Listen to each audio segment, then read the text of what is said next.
can't tell because I've muted myself. Hey.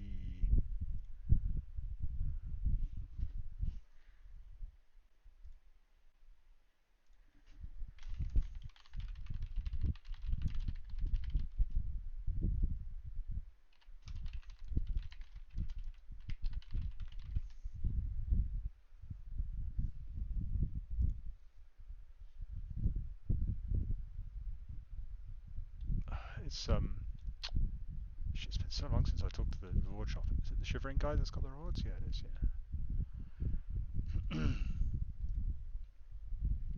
And I spent so long in here 10 years ago, but I used to live here 10 years ago, but no, I haven't been here. I haven't been back to Dungeoneering for... Well, sorry, I have been back to Dungeoneering because I did like a daily challenge floor like last week, but other than that, I've barely done this. Right, what we got here? How many tokens have I got? 40,000. That's not very many. I could buy a bone crusher or a herbicide. I don't think I want a herbicide at this point. I don't think I'm far enough through herb lore to want to just not pick up herbs.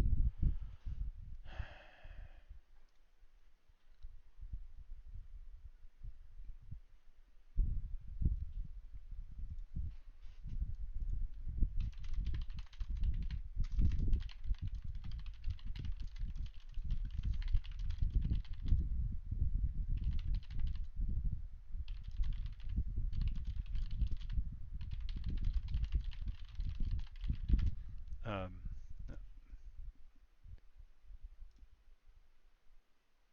how much is this? Can I buy the scroll of efficiency? God, everything in Demon Home so much.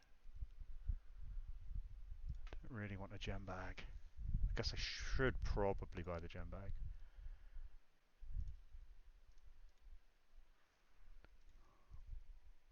I don't think I have enough coal to do the auto heater because I haven't even started on miscellanea yet. Oh, sorry, yes, there is a fan. I'll turn it off. I always forget about that. Sorry, that must have been really annoying. It was on during the live stream earlier and they were like, turn it off, turn it off. Wow, Gravite. Remember that? Remember that being a thing?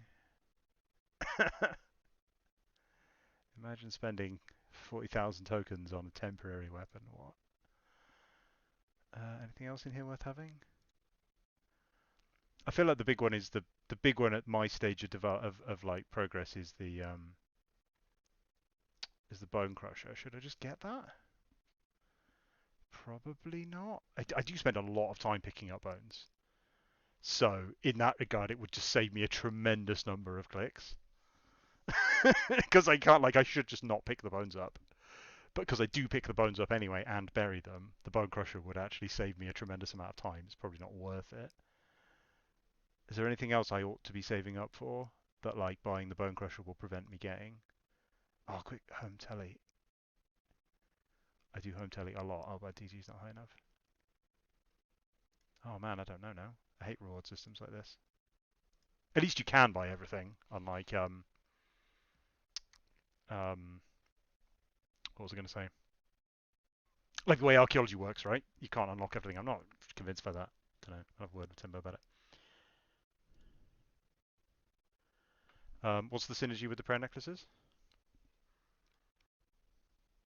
So I was specifically not coming back to Dungeoneering for the rewards because even though I have plenty of tokens, I wasn't, well, not plenty, but you know what I mean, enough to buy something. Nothing in the game has really indicated to me that I should go to Demonheim. There's nothing that's like, you know, encouraged me to do that. Oh, it's hot in here without the fan on. So I don't feel like. Sorry, I'm trying to play kind of noobishly, right? I mean, I am a noob to an extent. I don't know the meta, but at the same time, like, yeah, the stuff I do know, I feel like I'm not really doing unless I've been pointed towards it. Some necklaces that restore your prayer points. Ah, right, cool, yeah, okay. Oh, nice. Well, I mean, unless someone says like, oh yeah, yeah, definitely don't get it because there's loads of other stuff. Um, that looks like garbage. Ring of Vigor, I know quite a lot about. I don't need any of these other things right now, do I? Like Scroll of Efficiency is like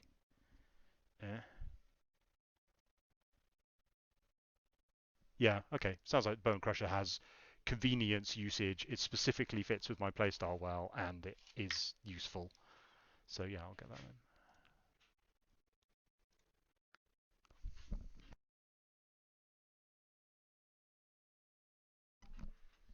Did I put it on my tool belt? Is there anything I shouldn't be burying?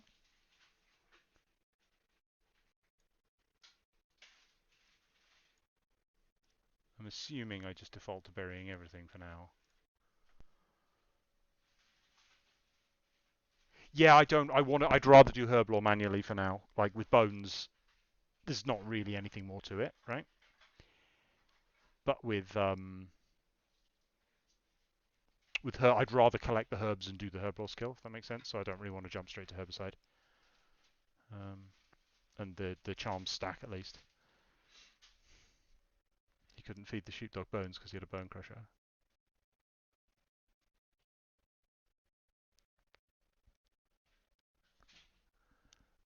Is there anything here I should just untick now because that bone has some weird use or meta thing that I just don't know about?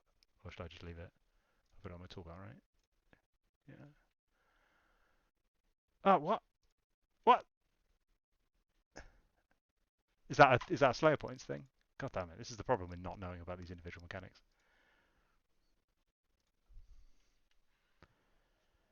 Oh, what have I got here? 3 advanced pulse cores, a medium lamp, and another medium lamp.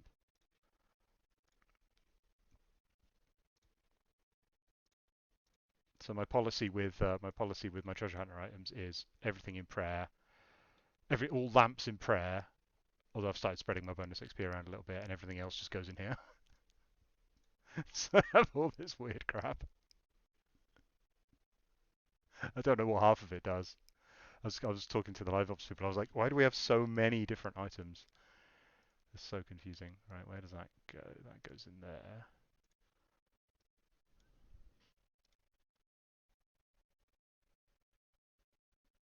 How do I? I wonder if I have enough Slayer points. Who do I need? Can I just talk to any Slayer Master? It's so like this game is so like I don't know. Like I know the early game and I know the lore and I know the end game to the extent that the end game is what all the devs and players talk about, but the mid game is just like I have no idea. Can I just talk to Majna? Rewards. Is this a thing I can buy? What would I need? Learn.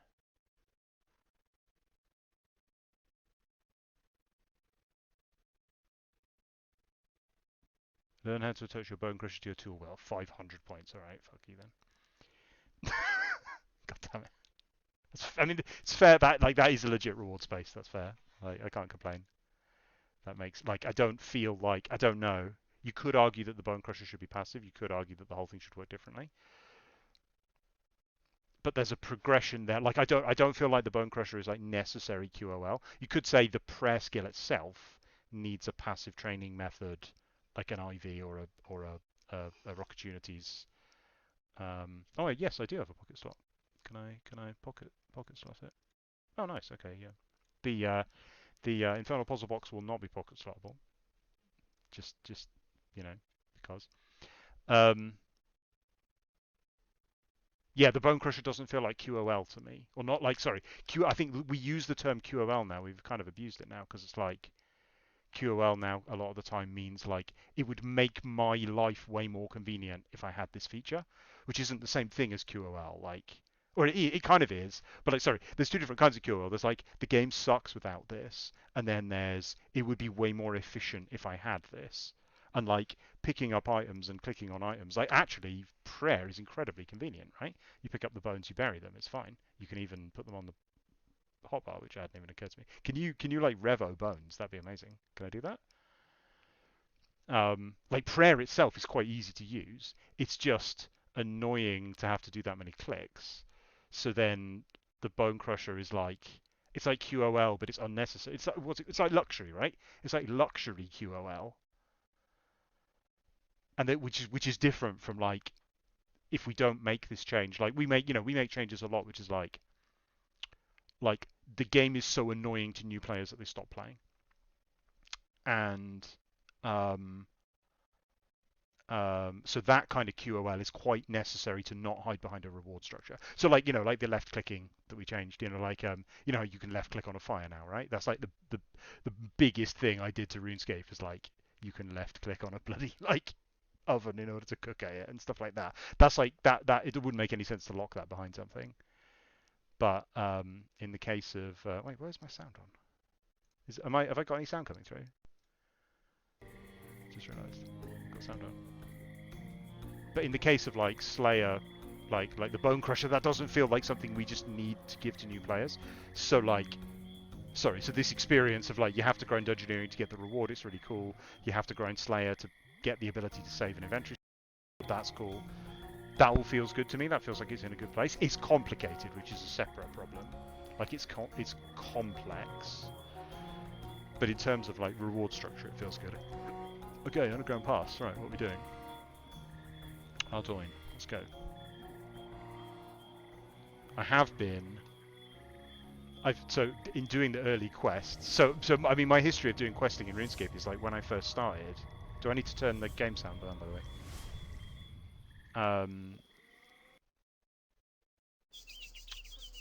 When I first started, so I started doing quests, and I don't think I did them on this account. This was the account I created before I got the job.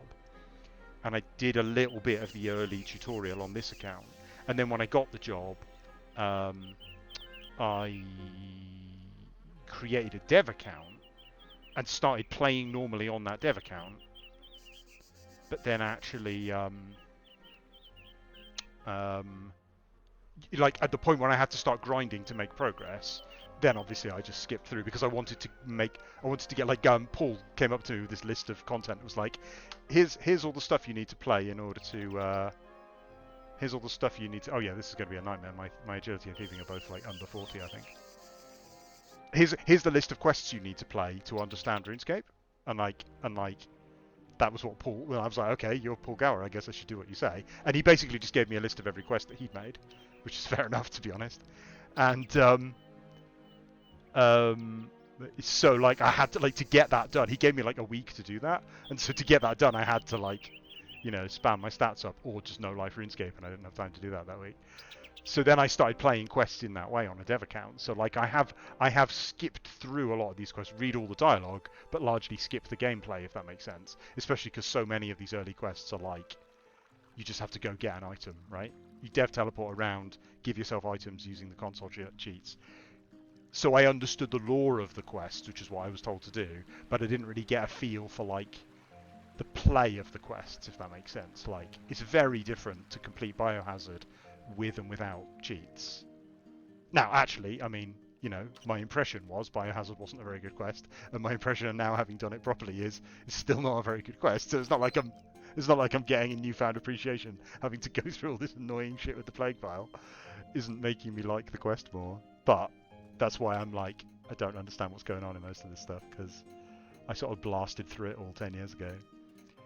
Hello, King Lapis. I'm not going to read out all this dialogue.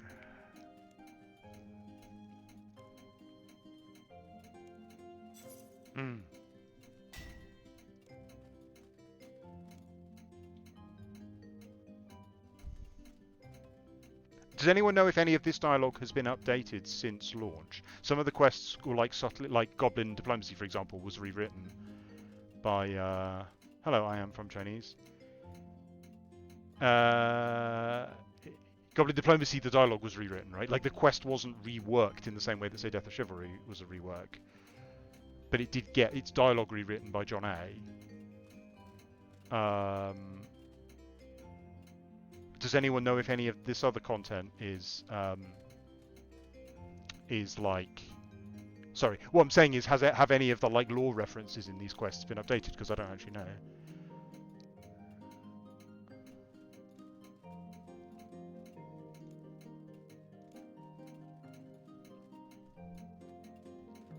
Go prepared with food and armor. Okay, hang on. I am definitely going to look at the recommended items though, because that's like what I've learned from doing these early quests. Is like, because I'm very much against the whole concept of recommended items, but that's in part because I wouldn't put like you just need a random thing that you have no idea you need it, like in what did I just do? Waterfall, like in Waterfall Quest, the fact that you need those specific runes and the way that you use them, I thought was unbelievably unintuitive. So like in that regard, I'm very glad I used a guide because I could have been on that for like a day. You think items required is the biggest reason people cling to guides? Yeah, absolutely. The early quests appear designed in a very hostile way that I think kind of puts people off questing. But then we veered way off that, right? 2013 to 2016, those quests are very self-contained, quite engaging. Like, what's the right word? Like they're not hostile to you, right? You start the quest, you do the quest, you complete the quest, you're done with it. They're almost, and then I feel like we recaptured a little bit of that magic with once more, not once more favor, one of a kind. Like I feel like there's a delicate balance there. I feel like Twilight of the Gods did a really good job with that balance. That was mostly down to what's the mod name? Can't remember a mod name. This like the mod that wrote it. That was her influence on that quest that gave it that like classic RuneScape quest feel. I think it walked a really good balance of like weird items.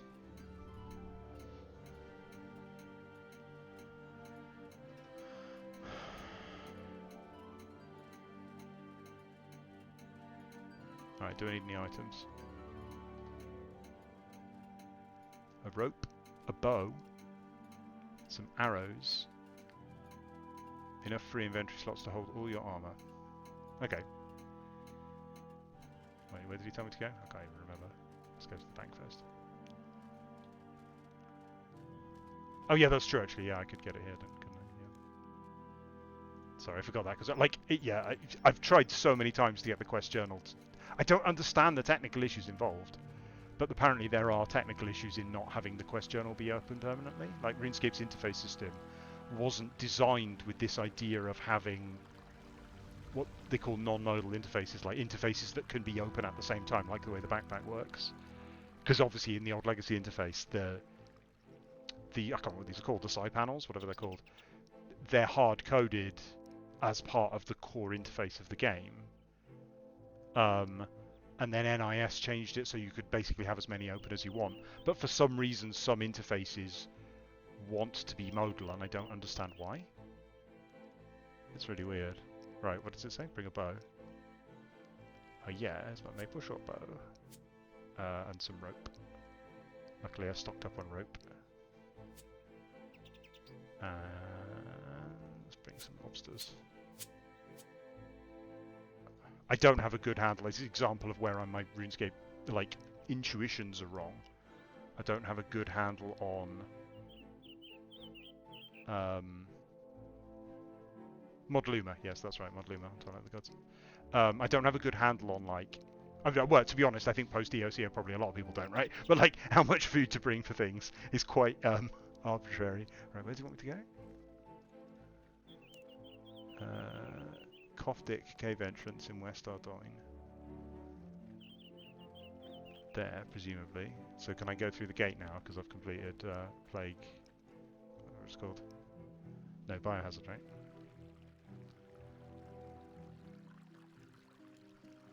When RS2 first came out, the quest journal didn't even exist. We just had a quest list.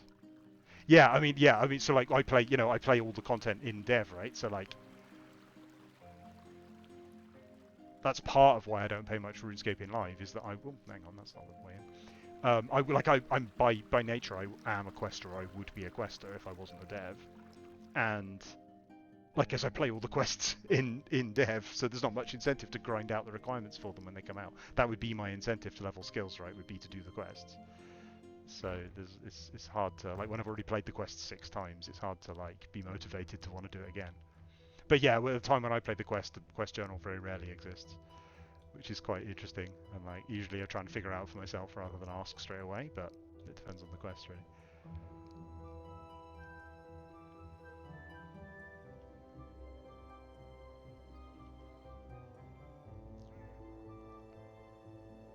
Press F3 to open the quest journal. Right. Oh yeah. It's not good on, yeah, because NIS has been redesigned several times. It's really bad on mobile as far as I can tell. Unless I'm missing something, you absolutely just can't. You can't like stop wandering off. Why are you wandering? Sorry, I'm going to rant about this. I hate wandering NPCs so much. Stop wandering.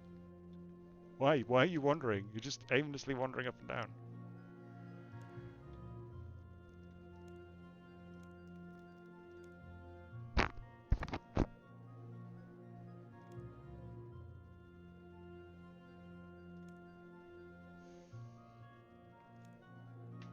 Tell me more.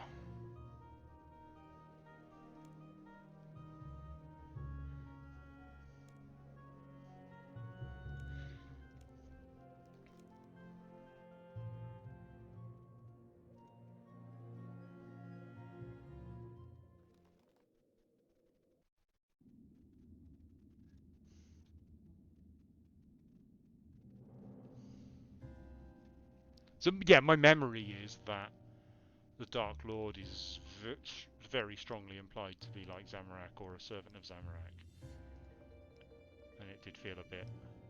That doesn't look like the way I should go. Hang on, I'm doing that again. What?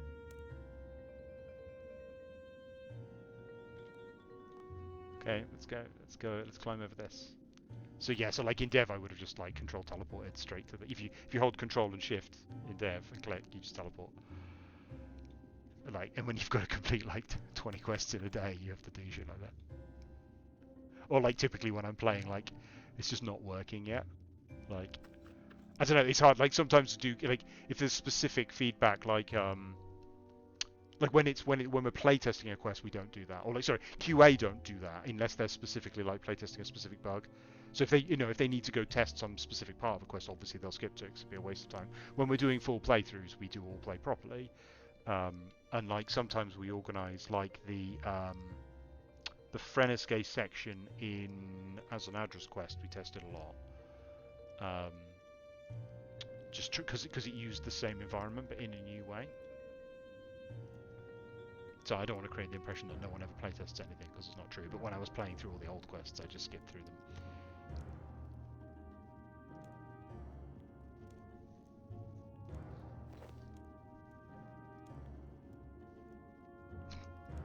There's quite a lot of dialogue choices. My writing style is not to write dialogue choices. And in all this early content, there's quite a lot of dialogue choices where you can say the thing that progresses the quest, or you can say something fantastically unhelpful, which aborts the quest or aborts the dialogue. It's really odd. It's not a good way of writing dialogue choice, I don't think.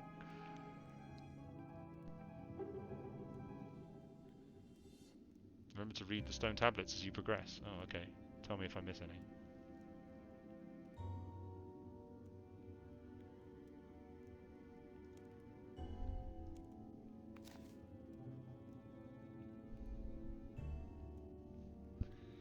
It began as a whisper in my ears, dismissing the sounds as the whistling of the wind. I steeled myself against these forces and continued on my way, but the whispers became moans, and at once fearsome and enticing, like the call of some beautiful siren.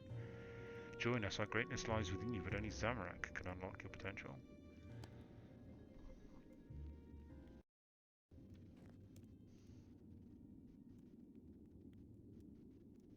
There's a drawbridge, but it's held up by ropes.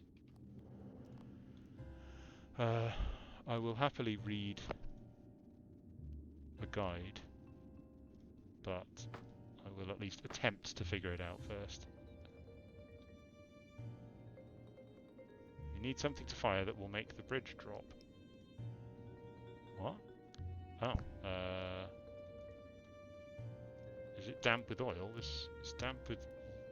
Can I use that on the fire? No.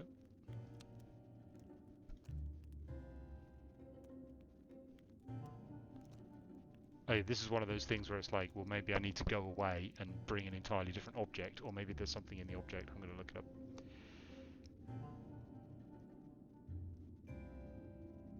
Sorry, I'm going to ramble about game design as well, because that's just what I do, right? This is an interesting example of where the game itself has trained me that I have no idea what to do because it could be anything. But then, within context, I'm not. I don't think it's fair to criticize the quest too heavily because in context, in 2003, the RuneScape world was a lot smaller. Like the complexity of a puzzle scales with the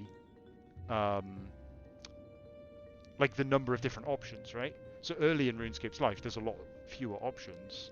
So therefore, there's a lot fewer um, like things that you can do, so the puzzle is conceptually simpler. So at this point, the game is mind-bogglingly complicated. There could be all sorts of things to do, and I don't know what existed in 2003 and what didn't. Use the damp cloth on an arrow, and then right-click and light the arrow.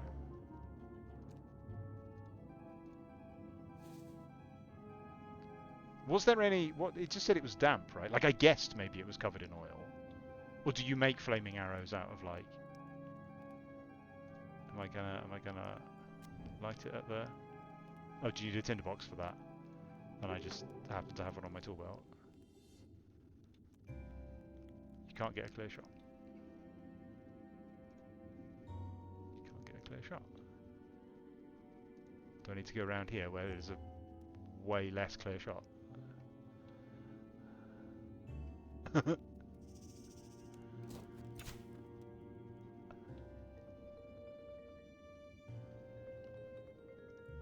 that it?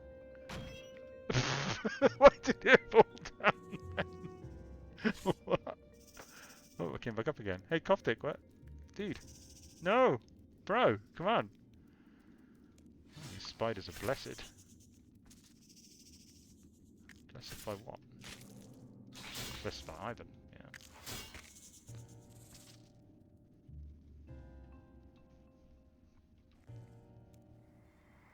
Another factor of these is like, and a lot in these early quests, it's what you have to do next is only vaguely hinted at, which is one that comes up with for like our feedback quite frequently.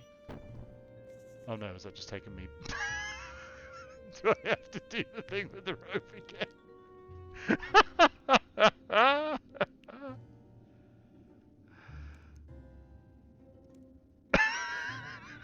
Amazing.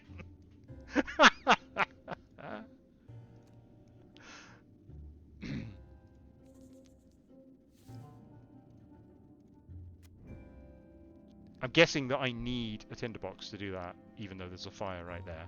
Is that a fair assumption?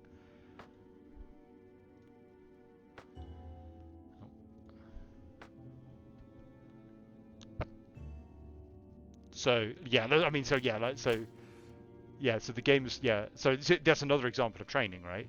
The game has trained me to act in a particular way, and now it's also trained me to, under no circumstances, click on anything or do anything, because I might have to repeat the previous. So like right now, I'm going to read a guide. Like I'm under no circumstances going to do anything without reading a guide, because I don't want to have to waste my time doing puzzles twice. It's not the mood I'm in. But like, I mean, again, it's like it's unfair. Like when a piece of content is new, I think to an extent, like, you know, when there are 200 quests to complete, it's unreasonable to expect that, you know, like the newest content is more interesting. This is the argument I make with the requirements as well, right? New content and old content just isn't the same thing. 10 years from now, you know, Twilight of the Gods will have aged badly in some way or another, and people will just blast through it with a guide, and that'll be fine, because what they're trying to get to is like the new content, and that's okay. I think it's all right for something to have aged badly, and it's all right for people to just, you know, ideally, obviously, we would rework it, but in practice, you know, it's so much of this stuff.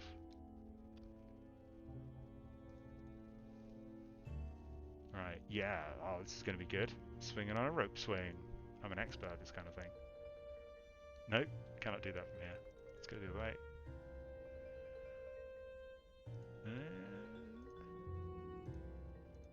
Nothing here to interact with.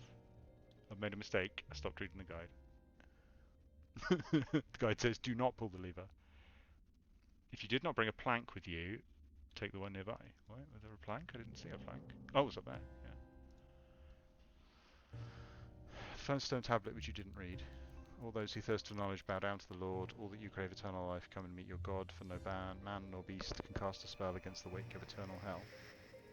Yeah, that's a solidly written. I agree with that. It's it's a nice contrast of like it's made it really clear that it's a baddie. Where's the next one?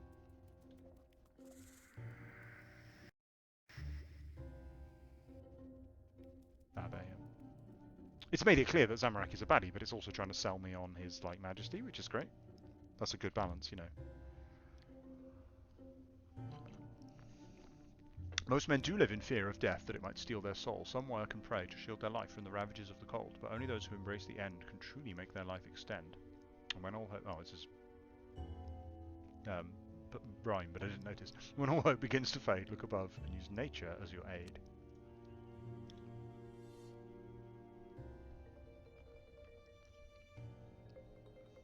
So do I, like, put a plank here? No. 3 pieces of rope.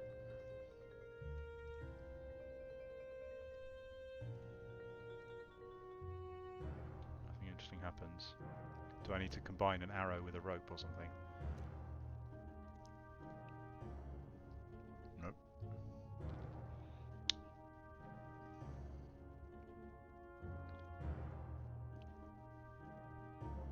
Use a rope with the old spike on your side of the pit. What? I did that.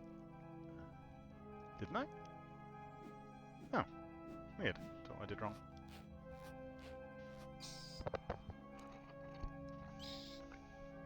Oh, it used to be something you had to use it on. Why did they change that? Strange.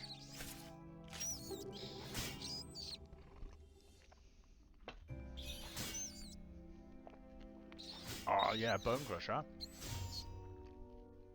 Yeah. Right, where am I going now? So I could get back that way.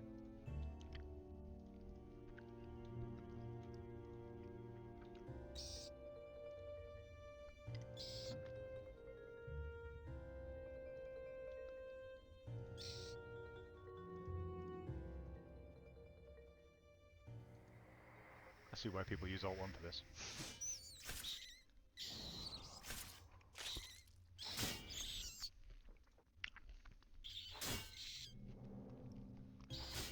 I'm just enjoying killing bats.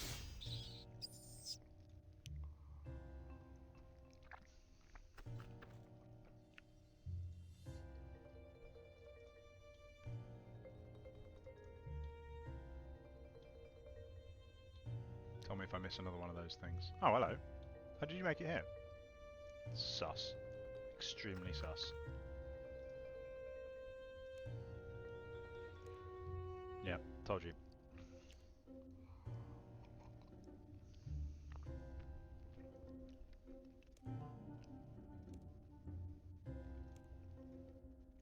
Okay, Path of the Righteous Man. Set on all sides. Totally. Nothing to interact with. Man, do I want to teleport right now? He's not really a guide, is he? Path of the Righteous Man is beset on all sides by the iniquities of the selfish and the tyranny of evil men.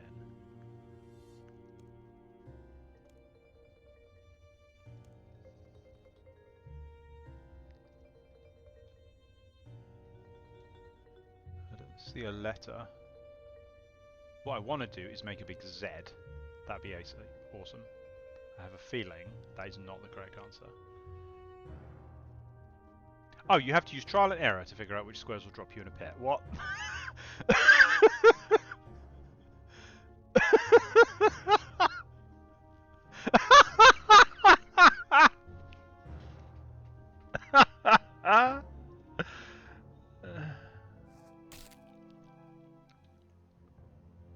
Good. Good. That's great. That's really good.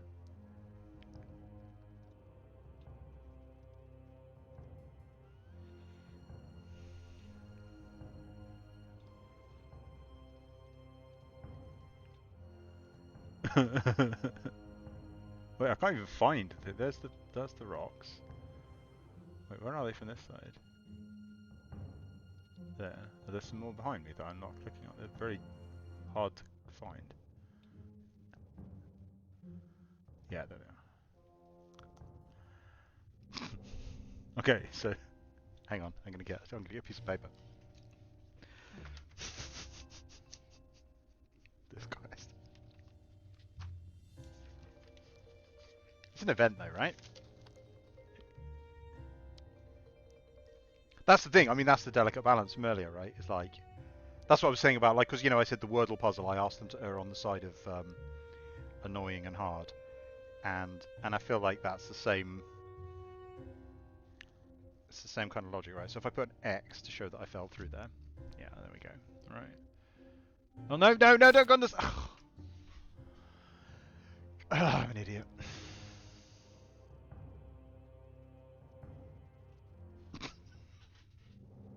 Oh, search. Obviously, is search disabled in here? Let's go. It's fine. Nope, it's not fine.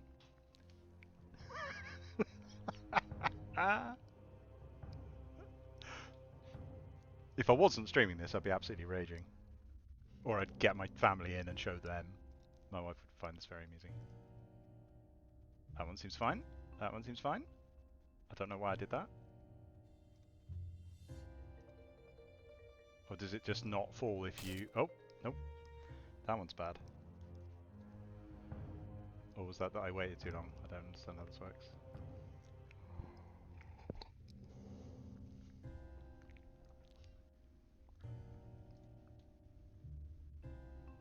So if I just run to there, and run to... Can I just get across? Nope. Alright.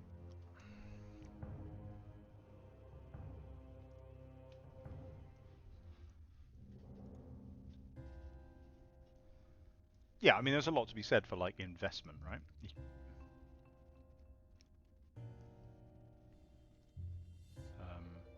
Someone linked there's a new Josh Strife Hayes video, which I was quite impressed with. Some of his stuff is a bit like he doesn't talk about. He sometimes just criticizes like a lot of. I like analytical game YouTubers, right? Like design players who are doing a like a designer quality level analysis. Right now, last time pulling the lever was the wrong thing to do, but I'm guessing that this time it's the right thing to do. Yeah. And he was talking about the trade-off of convenience versus challenge, and how it's unsatisfying to play, and the thing that he was being sympathetic to, which I really appreciated, and a lot of his videos wouldn't have done, and a lot of other people like H Bomber Guy wouldn't have been sympathetic to this, is the impossible challenge that it puts us in. All right, what's that? Obstacle. Is that going to take me back? It doesn't actually link up. Oh, I see. Yeah. The impossible challenge, the impossible problem that game designers have put in, where if the game is hard, people will quit. Sure.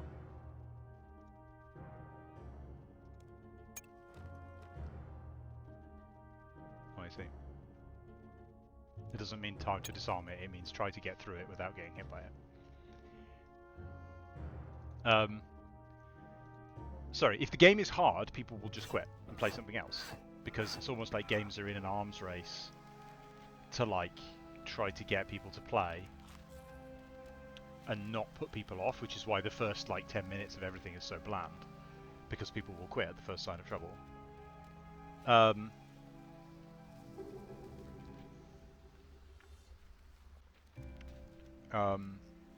if the game is easy, then people won't get any satisfaction or enjoyment out of it, because they'll just be like, what was the point of that? Why would I climb down a well?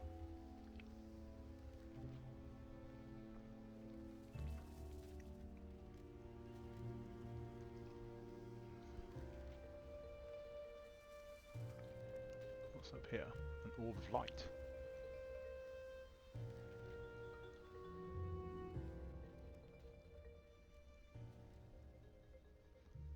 I don't have a problem with the basic structure of it. Like, I grew up on how old was I? When I was about 18, 19, I was playing Thief 1, which is kind of similar to this in tone, like dark, forgotten traps and exploratory. And it hasn't aged very well, Thief 1, but it's absolutely amazing.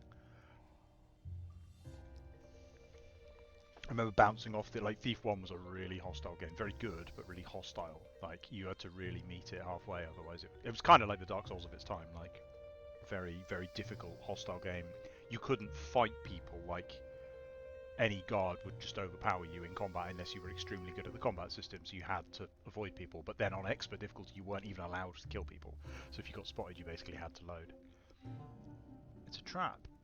Maybe you can find a way to cross over with my plank, maybe? Does that make sense? I think it does. I kind of want this orb of light. On the other hand, though, I feel like this has trained me not to do things like this. Oh god, there's another one.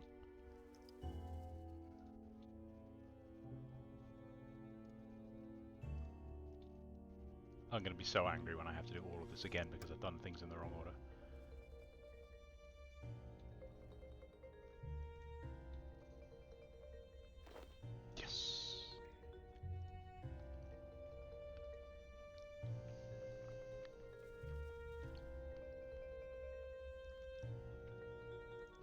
I feel like so the part of the reason I'm playing the content in order is so I can sort of try to work stuff out like this. But I feel like the customary the iconic RuneScape examines haven't really kicked in at this point in the game's history yet. There's been a little bit of silly stuff like Sir Galahad giving me endless cups of tea, but other than that, there hasn't been much. Like there hasn't been much sign of that RuneScape humour at all. Like in the examines as well. Unless I guess you find like smuggling something in a banana crate or something, but I found it in poor taste, so I didn't really laugh at it. I actually don't have full prayer for some reason.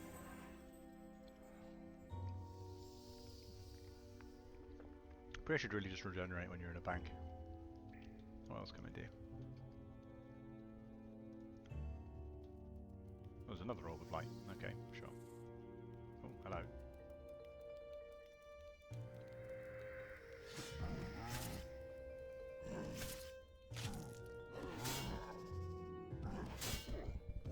I was going to say these things are dangerous, and I realised I hadn't taken any damage at all. Oh, you think Thief 1 has aged well? I didn't. Yeah, I tried to go back and play it again, but I just couldn't. Sorry, I'm moving the Twitch chat so I can see it more easily.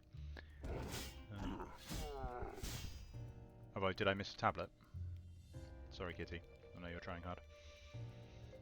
I'm having trouble reading the chat.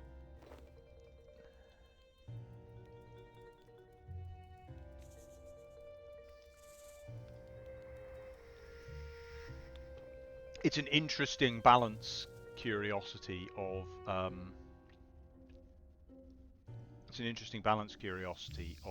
EOC in the current state, that I can slowly heal myself over time by regenerating, like gain adrenaline, and then here lies the sacred well, entrance to Iban's hell. He blesses all his disciples keen. We bathe in pure evil, they yell. What? That's not how rhyming works. The force of darkness is strong. The wait for morning forever long. If a light should break the night, the dark will rise to win the fight. So put the orbs of light in the well? Maybe something like that. That poetry wasn't very good, I'm afraid. I don't want to criticise it, but... Oh, hello. Hello, hello.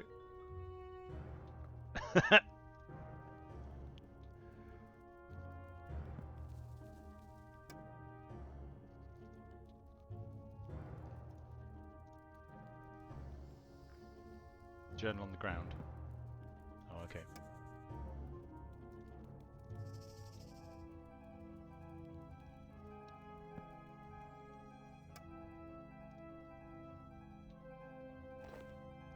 Yeah, I mean, you can see my fundamentally incorrect attitude here in terms of like, so like, I mean, the other significant game I grew up on was Baldur's Gate, and then obviously its derivatives, and I spent a long time modding Neverwinter Nights and playing Neverwinter Nights. That's partly how I got the job of like, so I played a lot of other people's Neverwinter Nights content, and absolutely fundamental to designing for Neverwinter Nights and Baldur's Gate, also Infinity Engine games post Baldur's Gate 1, was holding a button to highlight what was in the environment that could be interacted with.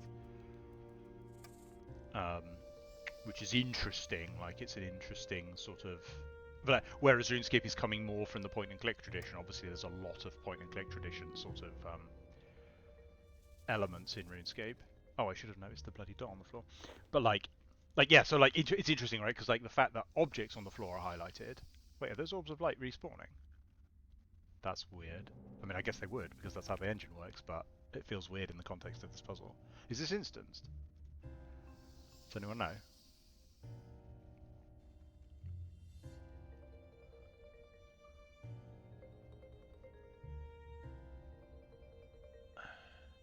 Right. So, but is there anything? Are these orbs of light different? Presumably they're different, like different objects. They just look the same. They got the same. Oh well. Can't remember what I was saying now. Doesn't matter.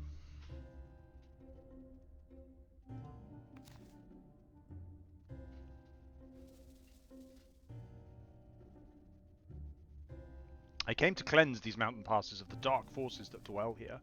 I knew my journey would be treacherous, so I deposited spheres of light in some of the tunnels. Did you have to trap them? These spheres are a beacon of safety for all who come.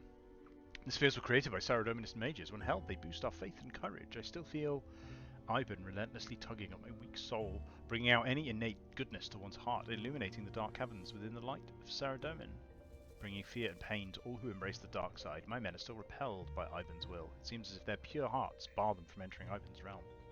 My turn has come. I dare not admit it to my loyal men, but I fear for the welfare of my soul.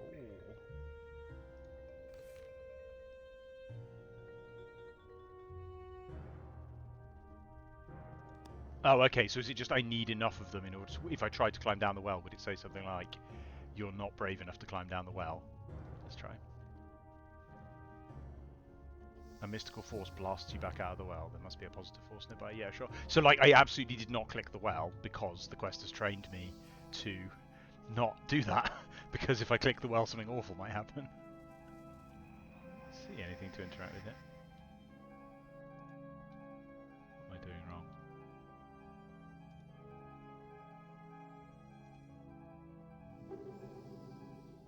Is there going to be a boulder?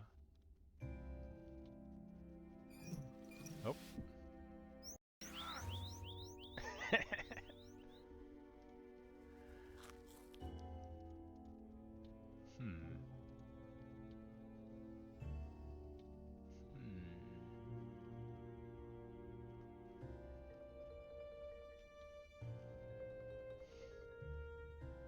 One stone tablet I missed said, and now our God has given us one who is from our own, a saviour who once sat upon his father's glorious throne. It's in your name that we will lead the attack, Iban, son of Zamrak.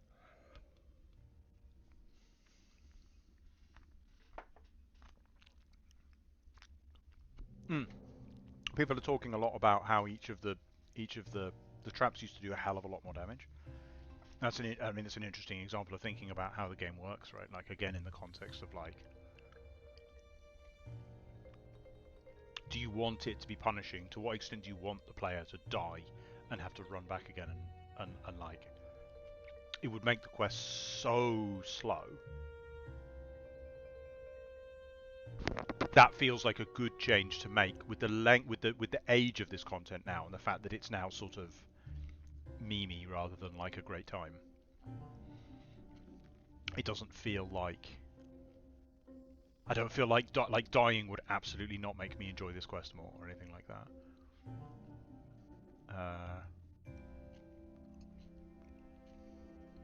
Disarm the trap underneath it. Oh. Uh-huh. But there's nothing. So there's nothing visually there to indicate. So it's expecting me to. It's expecting me to sort of like, and I can't hover over. So it's expecting me to right-click everywhere randomly to see if there's something there. I don't. That's. But it's not just right-clicking. It's right-clicking something that I don't even know exists. I mean, I guess you could argue that I'm right-clicking the orb. And that's why I'm supposed to be right-clicking? I get the logic of it. Like I do get the logic of it, but I think in that like there needs to be some sort of visual indication on the floor. Yeah, because it's so tiny that it's hidden by the orb, which is a good trap, but not very good like visual design. Because it's like the whole like the Dark Souls argument about the lift in Sen's Fortress that just kills you,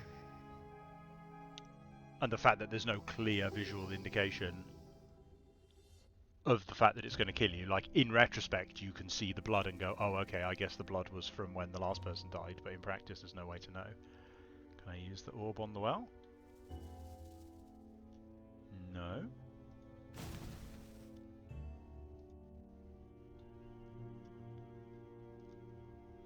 Am I missing? What am I missing? I feel like the journal said anything different.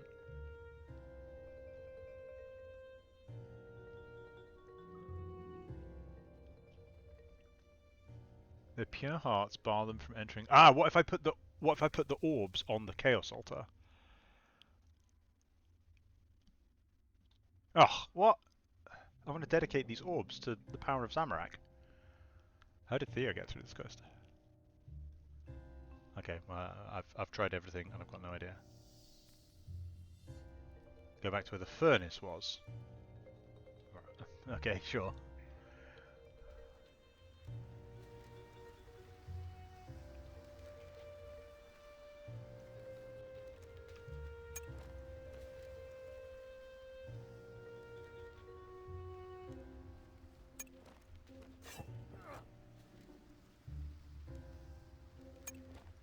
I mean, it's a design thing again, right? Like these quests aren't. This is. I mean, I'm not sure that it was necessarily the philosophy they were using here. I think it was just the dev wanted to make something incredibly difficult. But you can see the same design philosophy in Dark Souls, where you're not supposed to figure it out, right? What they want is that buzz on release day of it's a social game. You want people to work together to figure it out, right? One person figures it out and shares it with everyone else, and that's actually I don't think RuneScape was actually doing that on purpose. I think it was emergent, but it works. It's really yeah, exactly. Like you got a whole clan of people all doing the quest on release day, right? 100 people, and one of them figures it out and tells everyone else, and then everyone can do it. And Dark Souls is explicitly designed to work that way. Am I going the right way? Yeah. Right. Why would I use orbs of light on a furnace? That doesn't make any sense. Just gonna take out my frustration on that zombie. There we go. That's not an intuitive. It's not an intuitive combination of magical concepts. Like, you feel the light, you feel a cold shudder run down your spine.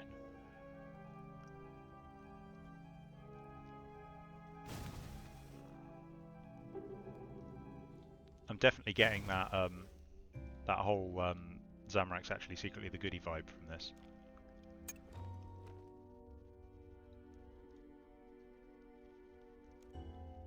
Honestly, I thought the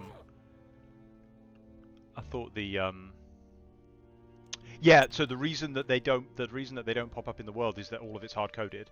I've tried to standardize it and made no progress at all.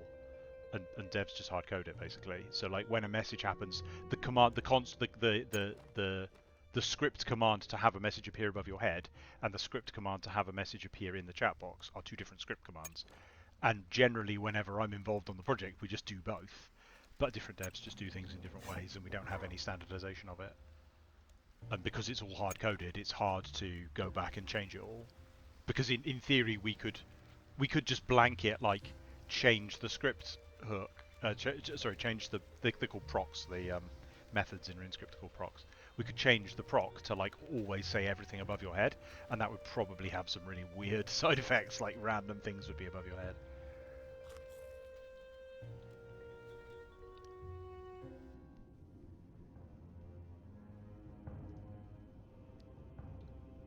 I liked the Dark Lord retcon though. I thought it was neat. It was a good good. That's been our problem with the 6 Age, right? Is like, I mean, arguably because of the Battle of Lumbridge, but because of the Battle of Lumbridge, we then had to find ways to use these plot points.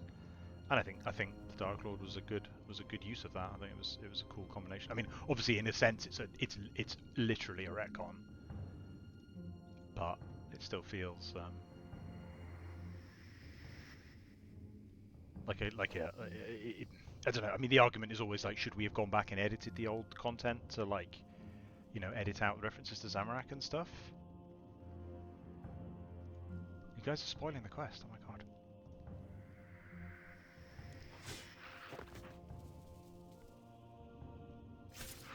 Murder.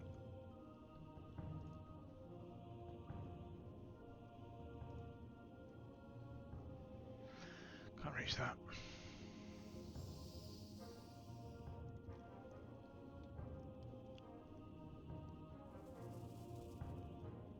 I like that the concept of this quest. So I mean, it has taught me so far, RuneScape, that Ardoin is just a ridiculous, annoying place to navigate. Not Ardoin, sorry, Kandarin.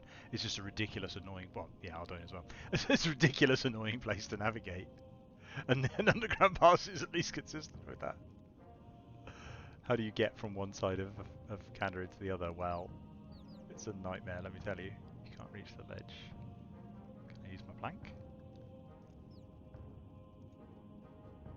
Can I use my rope? Nope.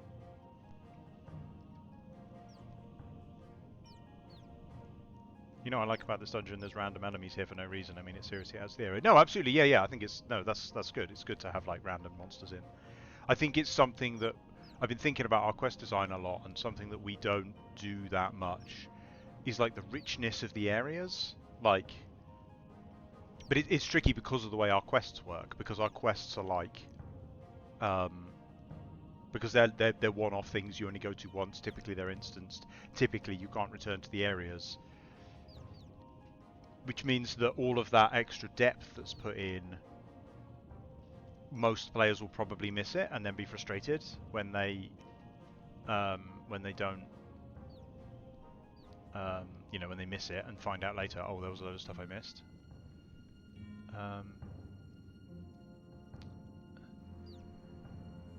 Koftik's nearby. Oh, did I miss Koftik? Should I go talk to him? Am I going to miss some really crucial character development if I don't talk to Koftik? I didn't notice him.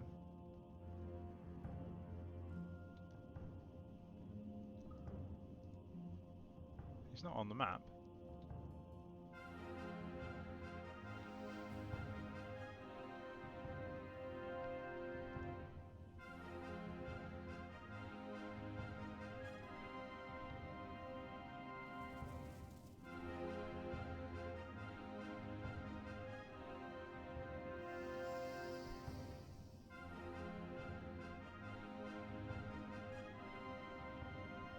Pick the lock on the eastern page on the southern wall. Obviously. It's obviously what I should do. Oh, at least it's the first op. I'm the master of thieving. Another thing I feel quite conscious about with modern RuneScape quests is that we don't integrate skills into them very well.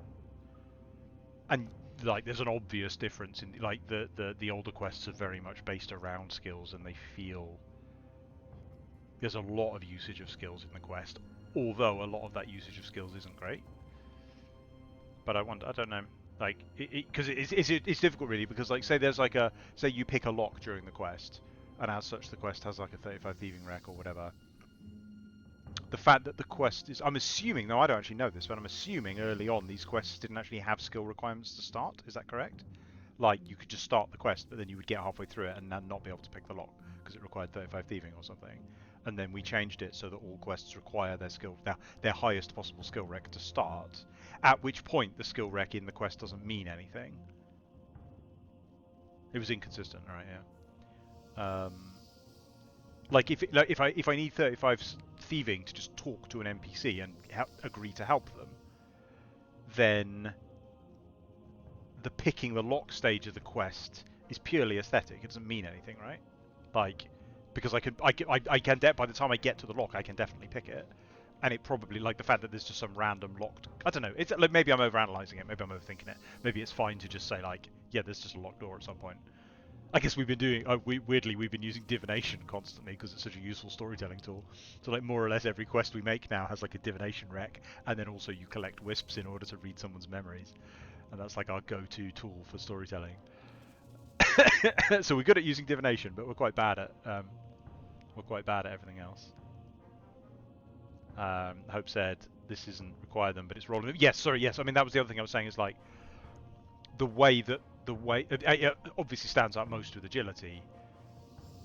The required failable agility shortcuts to complete quests do technically justify the agility skill, but I don't think anyone would be arguing that they're a good thing. Please stop them, I can feel them wriggling inside me. You sound like someone who needs murdering. I think I should probably just kill him, right? He sounds like he wants to die.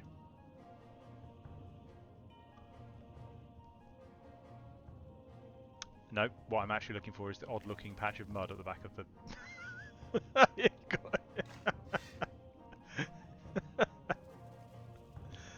totally.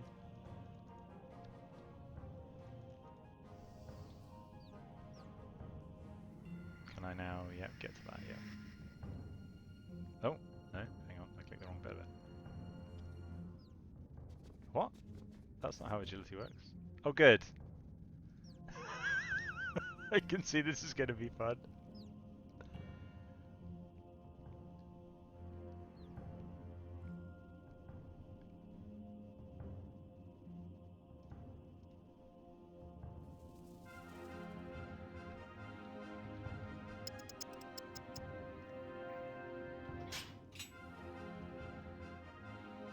I mean, this is an interesting example of the way that playtesting works, right? Where like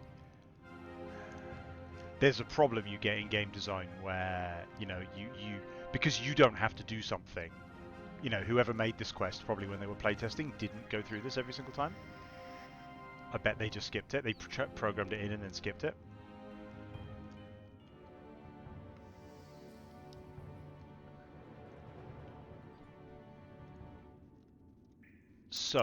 And there's an argument, I think, like a kind of a philosophical game development argument that you should probably write your content in such a way that it doesn't annoy the crap out of you, such that you can't bear to test it yourself. Maybe they did. Maybe they did do this bit themselves over and over and over and over again. But I can't imagine that they left it in this state.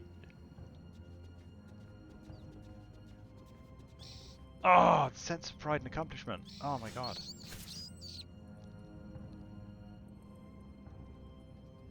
Honestly, I enjoyed Anku's more than this, I've got to say. Sorry, quest guys, but... Right, now I have two different ways I can go.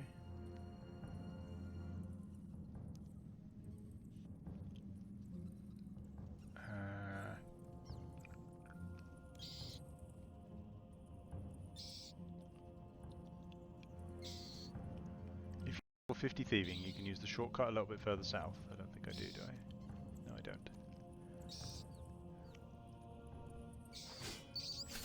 There's a door you can pick the lock or lay, completely bypass the whole maze. You just have to be careful to avoid the bubbles. If you do not have the required thieving level, you need to get through the beams. If you fail, you need to climb back up one of the ramps. Either way, go south. Right, so what are we doing? Walking across here.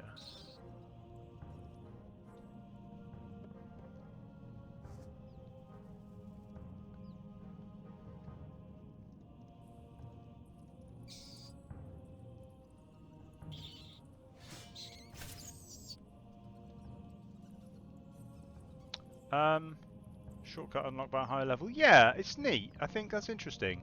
I like that more than... I think I like that more than just higher chance gives you a higher chance of not failing the mandatory thing. Right, and I don't want to go the wrong way here, do I? Is there anything up there? Doesn't look like it. Probably some secret lore that Kitty loves more than anything else in the game. Do you feel the tense atmosphere of the underground pass, the fear of what obstacles or enemies come, is the uncertainty of not being given enough food to make it? No, not even slightly. Like, I mean, that's a philosophical issue in terms of like, it's an intriguing aspect of this sort of game. But from my point, like, I became totally unimmersed the first time I walked through a trap I didn't even notice was there. Like, I'm not engaging with this quest at a thematic level at all. It's just a chore I'm having to get through. That sense of tension it's a difficult problem. I'm trying to think of another example of that. There's a point, like, you know, when you have like a cutscene that leads up to a really cool boss, and you're really in the moment and you're really excited to fight the boss, and then some bullshit mechanic just kills you in the first 2 seconds, and then you write um, you have to watch the whole cutscene again, and now you're not in it anymore. Like, now you were immersed, you're now not immersed. There's a really, like, there's an impossible, like, holy grail achievement you're trying to work towards as a designer, which is you always want the player to feel tense and scared, to feel like they have to take the game seriously and they could die at any moment, but never actually kill them, because the moment you kill them, you've lost that sense of immersion. And so this sort of, like, just, well, I randomly fell off a plank stuff isn't achieving anything like that, you know? Like,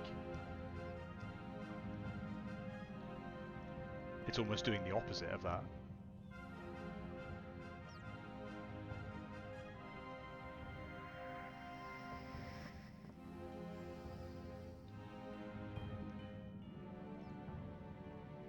How would you, how it's interesting, Broken Home in that context, because obviously Broken Home has total bullshit that just kills you instantly. Like, it's supposed to kill you instantly, basically, the first time after you meet Rowena. There's absolutely no way to predict what's going to happen. And you just die, right? I imagine most people did not complete Broken Home on their first attempt without ever dying to Sinesianos. But it's supposed to be like, that's not supposed to be tense.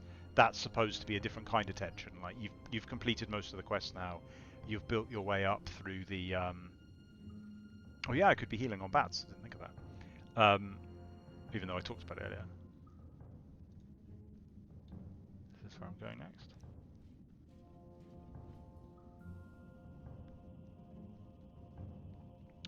Broken Home is the modern underground pass. Ooh, take that back. Like, there's a long, tense part of the game which is unlikely to kill you, except for the bullshit piano room. Is it piano room?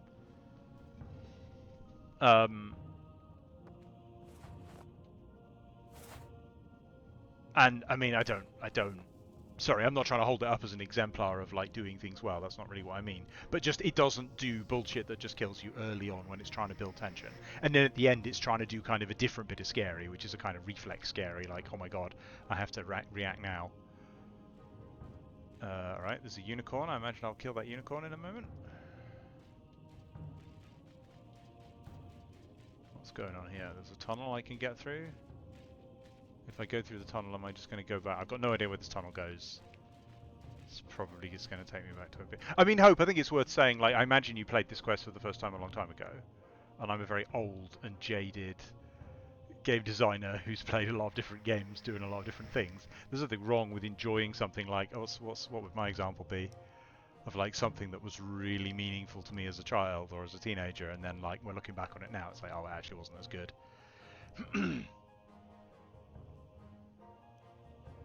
I kind of feel like I ought to just kill that unicorn because the game wants me to. But it also hasn't really given me any reason to.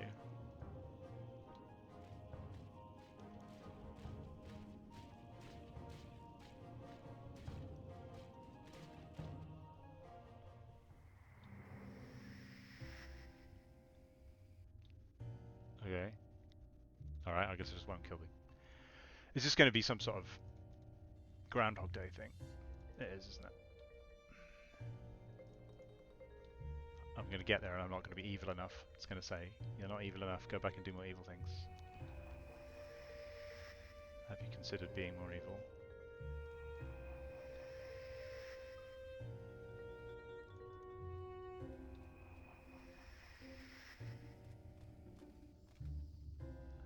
Hello, you seem friendly.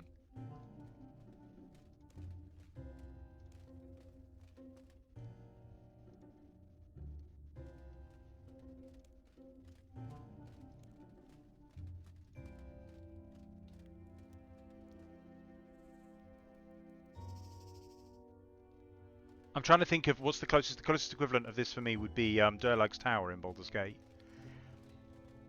which I guess is. Is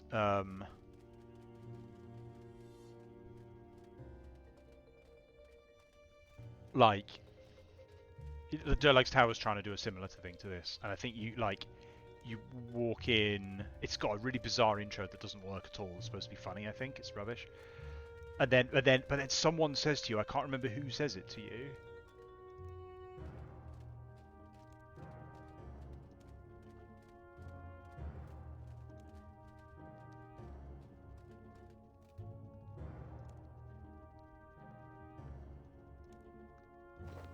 Yay, food.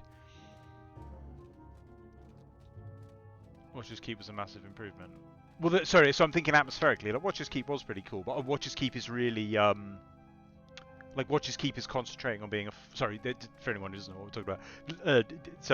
Baldur's Gate 1 and Baldur's Gate 2 both had expansions which included huge like multi-floor dungeons that were very thematically varied and interesting to explore, but like light on story but heavy on like classic dungeon exploration, but in a really fun and novel way. And Watcher's Keep leaned into that. Like Watcher's Keep was like well, when I say thematic, I don't mean a story. I mean almost the opposite of that. Like every floor was wacky, like nonsensical. It was like, well done, you've moved down to the next floor. This is the floor where 4 elementalist chemists war with each other, and all of their minions have got out of control. And like, what? Who are these guys? Why are they living here? Like, it didn't make any sense at all. But that was it was okay because the point was like the fun and the wackiness of it.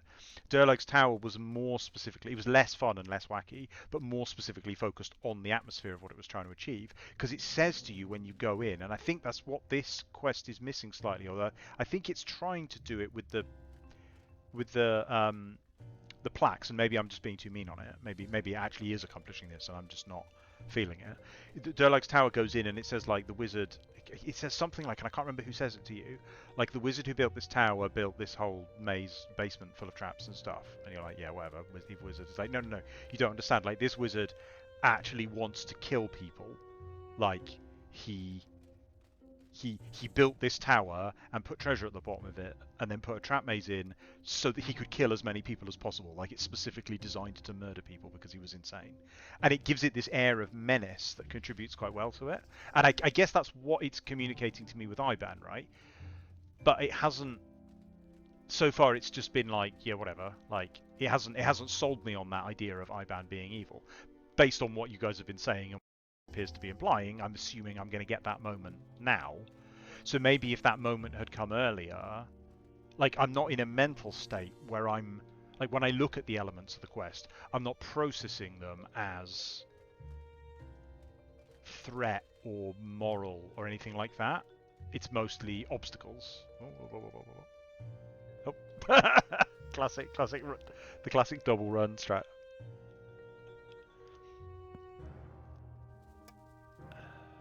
And I think it needs that kind of upfront like declaration of evil to like leave you feeling threatened, you know, like, oh my god, I don't know what's going to happen. Like, because I was talking about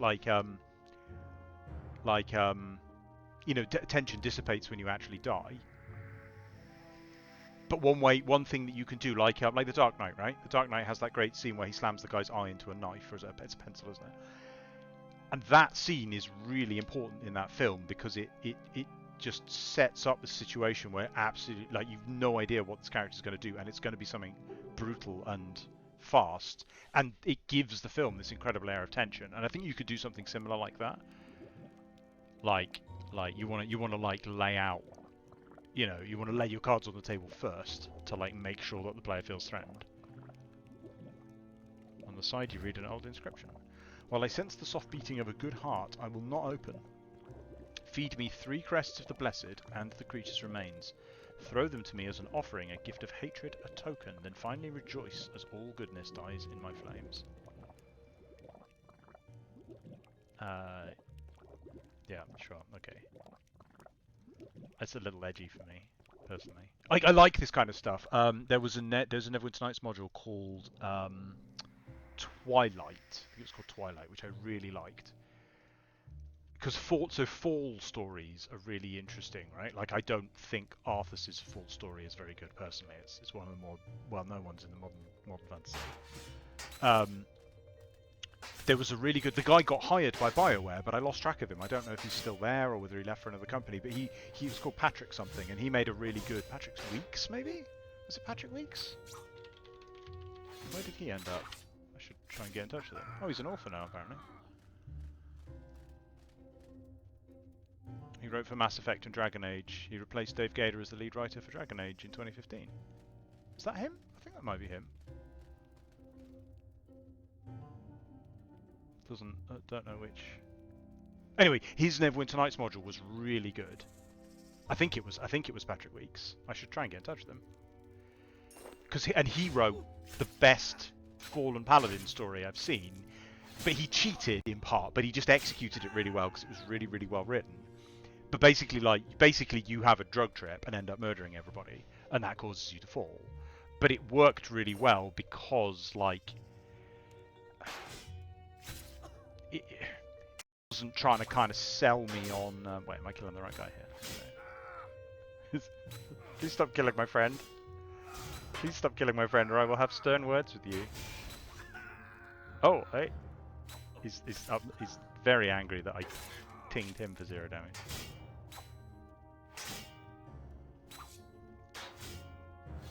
But this isn't selling me on that concept, right? In terms of, like, I don't feel like I'm being corrupted. I don't feel like I'm falling.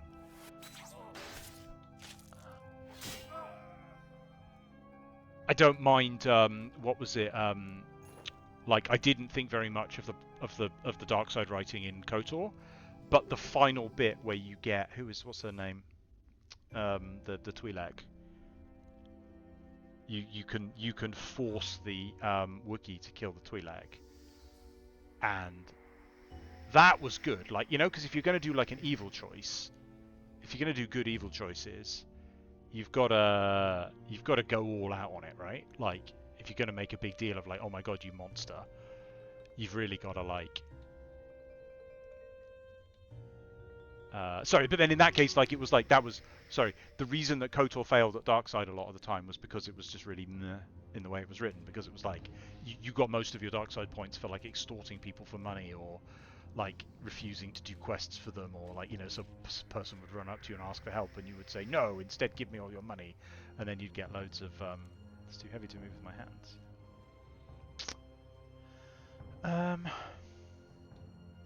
How would I move a boulder with evil? I would use the force on it.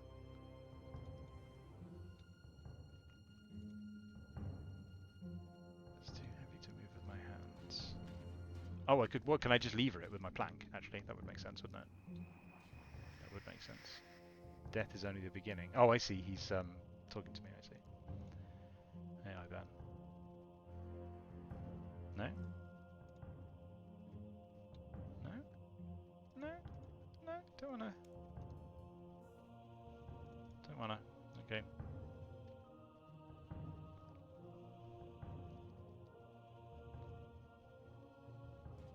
So I've hardly got any health left. Yeah, I should probably heal. Wouldn't it be amusing if I died?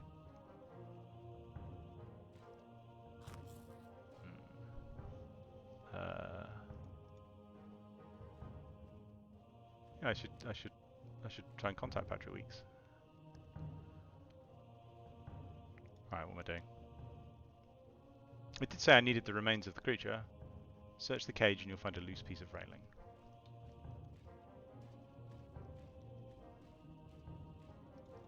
Obviously that's what you do. What else would you do?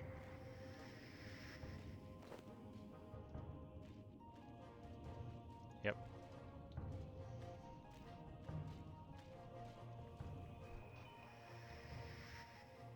Like, I mean, you're like, it's hard to write. Like, I have a friend I talk to writing about, and we talk about Fallen Paladin stories quite a lot. As I said, like, I don't think Arthas is very well written, which will give you an idea of like where my standards are. But like a good Fallen Paladin story is like presents them with a genuine moral compromise and really tests them. And the problem with fantasy fall stories is that usually either like the thing that tests them isn't really very extreme. It's like they were like looking for an opportunity to just murder people for no reason, or their response is like unconvincing to the prompt they were given, you know? And then in particular, like the problem with Arthur's story is like he's like, I guess I'm kind of extreme, and then he picks up a magical sword that just turns him evil. So the whole fall story just kind of stops at that point because he's just like his moment of falling is actually like picking up a magic sword, and his friend is like, well, maybe don't touch that magic sword, it looks dangerous. But because he's so extreme in his aggressive philosophy, he's like,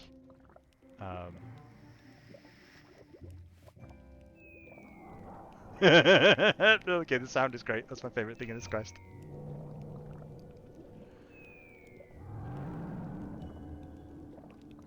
Love it. Um, the thing that he did wasn't really that bad. Picking up a sword isn't really that bad. And I wasn't convinced by him. Like the what's the name of the town? I can't remember. Stratholme? Is that right? Yeah, Stratholme. Stratholme was okay. Like he made a difficult action, right? But then he just sort of wildly extreme after that point. Sorry, I'm rambling about Arthas too much. Right, where am I now? Whenever you fall down, can you play the Mario 64 falling screen? I don't know the Mario 64 falling screen. Is it like this?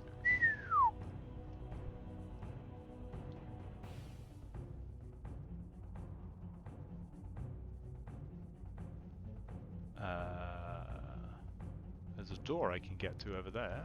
Should I just go there? Who's chatting in the scrying pool?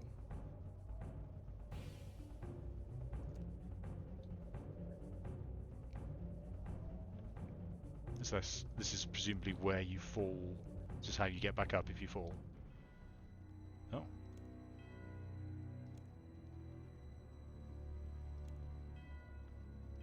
He talks to me. Here's my friend. Okay, so if you take the lore of this quest, right, and then combine it with the lore of Desert Treasure.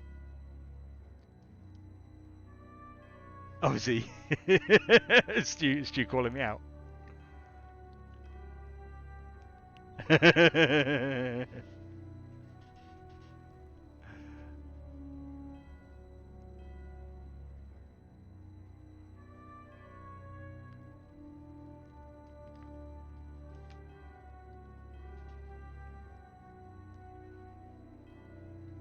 Oh, I thought it was post.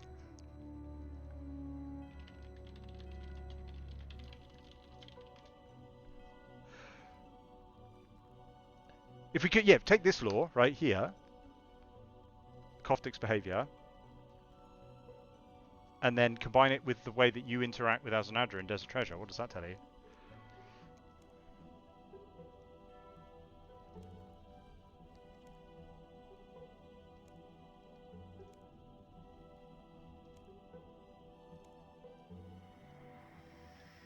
I don't think the dwarves are going to do well.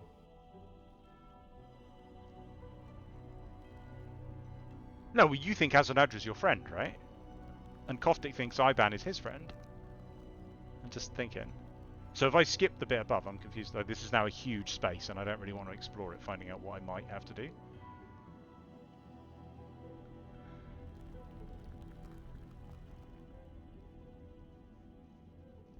I'm not I get frustrated with very large spaces where I don't know what to do.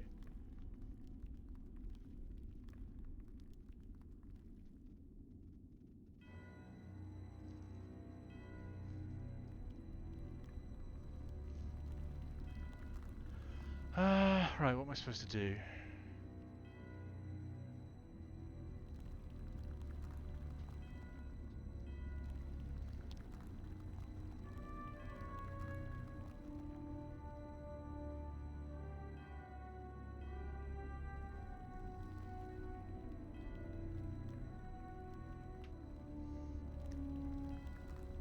When you walk down, Koftik will appear. Mention some dwarves. Walk west. Walk west? I can't walk west. What?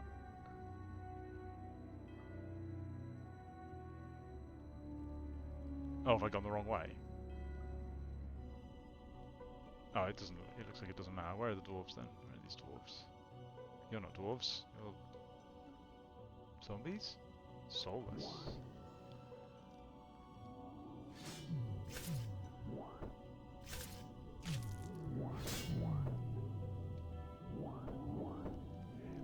Yeah, I like this more. This is engaging me more. This is a trope I really like the pit full of horrid. I'm a bit more engaged by that. I don't know. It's interesting, because it would be cliche to communicate it by what's the right word? Like the way you would do this in a modern game, if you were trying to communicate this in a modern game, is you would as you enter the pass, IBAN would appear before you, grab your friend, drain their soul out, throw them over the edge into the pit or something, right? That's how it would open in order to make that plot point clear to you. But of course, there's a slight sort of what's the right word? There's a passéness to that, right? And letting it slowly build can be quite nice as well. It doesn't have to be so in your face about it.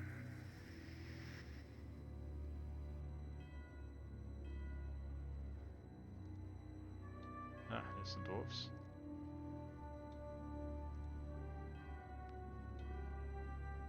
Do you think it was worth updating our dwarves to be like Warhammer dwarves? I think it was.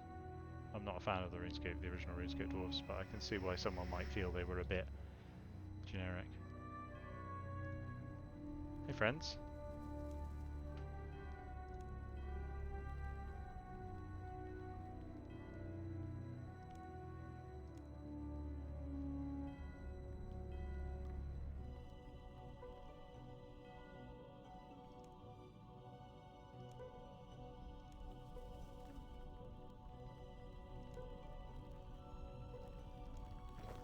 Yeah, I like this. I like this bit more. This is selling me on the story. I guess because there kind of is a story. I feel like if we'd had this first, maybe there's a giant gate at the start, and these guys hang out near it, and then I had to go off and do that weird dark journey. I didn't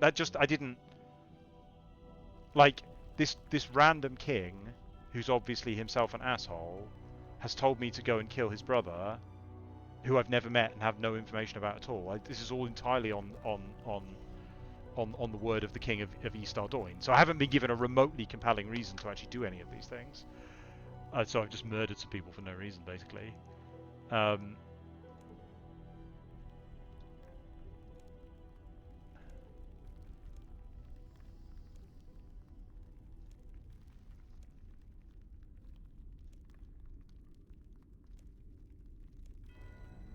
But this is selling me on the plot a lot more. This is selling me on IBAN is evil, and I think there is a compelling story to tell in sort of IBAN is so evil that I have to do evil in order to fight him. I haven't hope no. And I'm finding this a bit more compelling. If I'm assuming I'm going to kill these dwarves at some point based on how the no, I don't have attack ops, based on how the quest's been going so far, and then or Koftik's gone crazy, or if I met the paladins at the start and they were hanging out outside the door of evil, and I had to go on this long journey, and then through that horrible tunnel, and then by the time I got back from the horrible tunnel, I came back to the paladins at the start, and then had to kill them, or maybe you could, I don't know, I guess there's two different ways to tell that story, right? One is what the harder way to do it, which I think is probably not going to fly with most players, is you try to convince the player that killing the paladins is the necessary course of action. The other is you use either psychological tricks or force the player to consider them enemies. So that you could have you go through the tunnel and you become madder and madder and madder, and then by the time you come back out the tunnel, when you re-emerge, instead of the three paladins, there are three demons. But then when you kill them, their bodies are the three demons, and you're like, oh no! But it wasn't the player's choice to do that, right? Or you can have it be you kind of you show that the player character is becoming mad, but you don't necessarily illustrate that in the world. So when you come out, the three paladins are there, but the three paladins are hostile, and your player automatically says, "Die, foolish paladins," IBAN rules or something like that, and you're forced to fight them. And I think that would build, so the reason I wasn't really feeling it through those early caverns is because there wasn't really a narrative hook to it. Theo did it by drinking an aggression potion. That's great. He doesn't normally do that kind of thing. He's not normally prepared to like. I'm always trying to encourage him to like come up with reasons. Like I like his approach when he's like using it as a creative exercise, and I don't like it when he's like, well, I just can't do it. Maybe Zamorak. It's freaking me out having these modern dwarves. So what do you think about this? I mean, we argue about this a lot on the lore channels, right? Like the fact that these dwarves have been updated. I don't know. It's weird. It's not awful. It's not like bad that they've been updated, but it's freaking me out a little bit to see like old dialogue from modern characters models.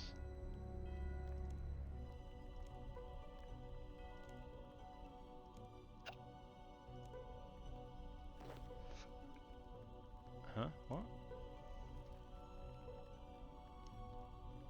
Just put some food in my inventory. What? Oh, he gave me some to recover from the drink. Right, I see.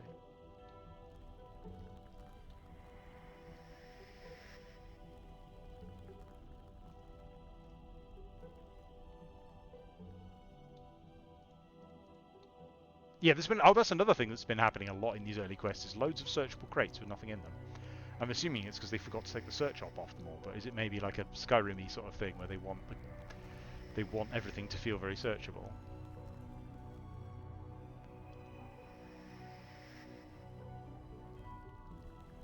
All right, climb up the staircase again and head northeast. Is that this staircase? Oh yeah, this is actually Dungeoneering standard, isn't it? Yeah, you're right. This is like Dungeoneering era graphics. The floor doesn't look good. The floor texture doesn't look good.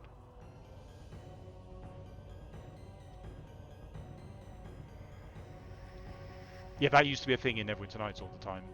Right, where am I trying to get to? Because I'm not doing this multiple times. Climb up, head northeast until you get to the southernmost of the many walkways. Walk across it to reach. So I'm going to there, presumably. Can you guys see my pointer? I assume you can. So I'm going there. Oh, it's drained my agility, has it? Oh yeah, it has. Well, only by one. I'm excellent at agility. Okay. So this is going to be super fun, right? This is going to be super fun. Hey, let's go. I should have been rambling about game design while doing this, shouldn't I? Never mind.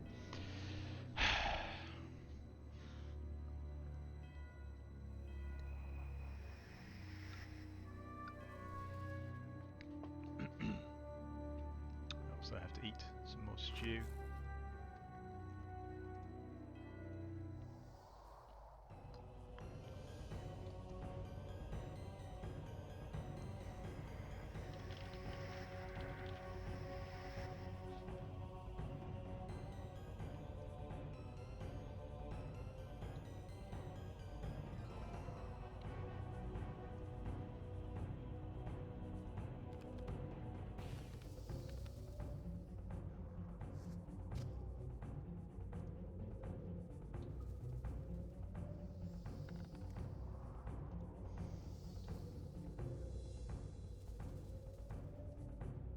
With the low draw distance. Yeah, no, I can see that being cool, yeah. Yeah. So, I mean, you could have achieved that effect with fog, right? Although I guess the minimap kind of ruins it.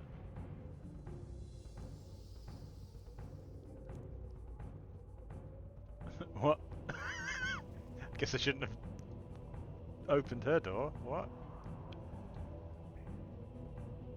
Classic, was this Titan? That's a classic Titan trick, right? Listen at her window. Sure.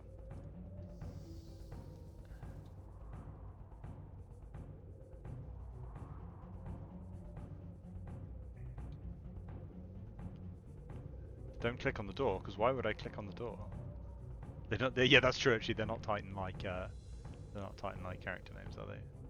Titan was a character. Goodness, he was my first manager.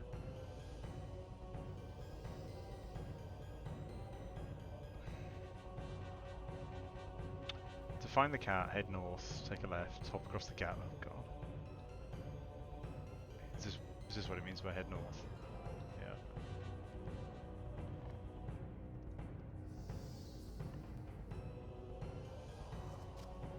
Yes, absolutely nailed it.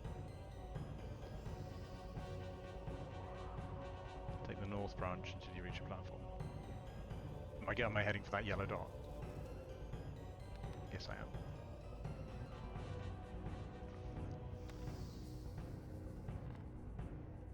Now, if I click on the cat, am I going to die? No. Not taking any chances. God damn.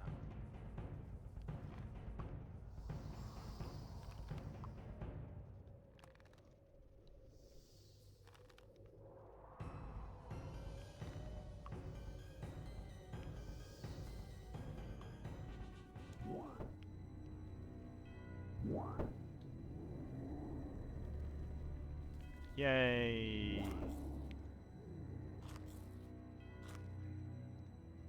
Yeah, I mean, talk about quests that require you to use a guide rail. This is why we're reticent about, like, I mean, you could, I guess, like, what? Waterfall quest was nowhere near this bad, but, like, there's an argument for, like, you know, deleting old content or changing the rewards of old content. Like, we don't need to, like, I'm not in favor of deleting content in general. You heard my speech about vandalism, right? And I'm not keen on it, although it's still existing in old school changes that a lot. But the problem is, like, when this is our game, right? If we're trying to get people to come play the game, we're basically saying you got to make it through Underground Pass, or I mean, Underground Pass is important, right? Because people are going to tell people to go pref. And this is what we're selling them on, right? And they have no reason to believe that this is not indicative of the quality of the rest of the game. Or not, quality is maybe the wrong way to frame it. Maybe that's not the right way to put it. It's the style of game, right? There's nothing. If you enjoy this, there's nothing wrong with that. And what this quest is saying is, this is what RuneScape is. This is the experience of RuneScape. So, if you want more of this, play more RuneScape, which isn't really true. Most of our content is not like this now. And if you don't like this content, don't play RuneScape because it doesn't have anything to offer you. That's the danger of this kind of thing. If you talk to this cat with the cat speak and it has larger sort of interesting things to say. Cute. Use the cat on the door. Not even gonna try doing anything now. It's thoroughly trained me to, like, not. You knock on the door and hide around the corner. The witch takes the cat inside. I love it. I love it.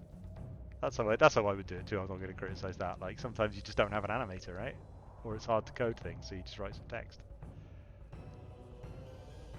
While she's distracted, sneak into her house and search the What? Is she? She's not distracted. What? What?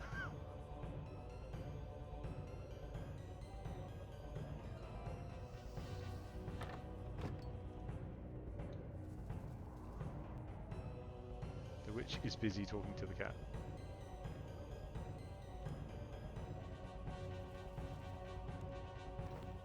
Yes, absolutely nailed it.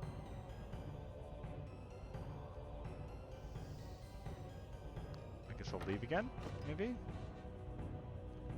No, I am gonna criticize that actually, because there's absolutely no reason they couldn't have just removed her or had her, like. Oh no, because it's instanced. I don't know what tools they had. I wonder if they even had multi-NPCs at the time. Maybe they didn't. Maybe they didn't have multi-NPCs. But then in that case, it's a bad puzzle, because the game doesn't technically support it. No, bad development. No patience. Yeah. Yeah, so I don't think they did, because it's not instance and because they don't have multi-NPCs. They don't have the technical tools to support the idea of the character. But then what they need is, like, they just need the premise to be like... Oh wait, is it... Sorry, I'm reading the guide and it says she's distracted. Maybe she's not actually distracted, maybe she just likes you now because you brought her cat back. Should I go talk to her and find that out? But if she just needs to tell me that, right? She just needs to say, like, one line of dialogue, like, oh, whoever brought you back is my best friend and I won't attack them when they try to open the door. Anyway, what am I doing? I'm not supposed to be here critiquing Underground Pass, it's just happened. I just can't help it. Read the book. Okay, yes, of course, that makes sense. Wait, hang on. Was that the book? Yeah. God.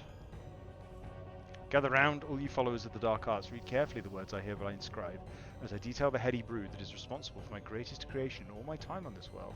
I am Cardia, the most wretched witch in the land, scorned by beauty, the world and its inhabitants. See what I created, the most fearsome and powerful force of darkness, the like of which has never before been seen in this world, in human form.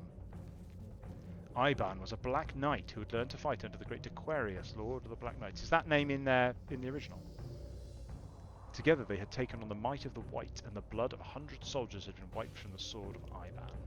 Iban was not quite so different from those who tasted his blade, noble and educated, with a taste for the finer things available in life.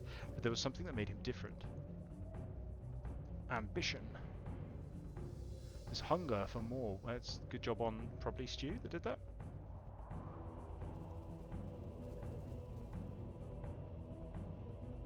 There's a lot of people that love the quest, and you can see the good thing beneath the questionable design choices.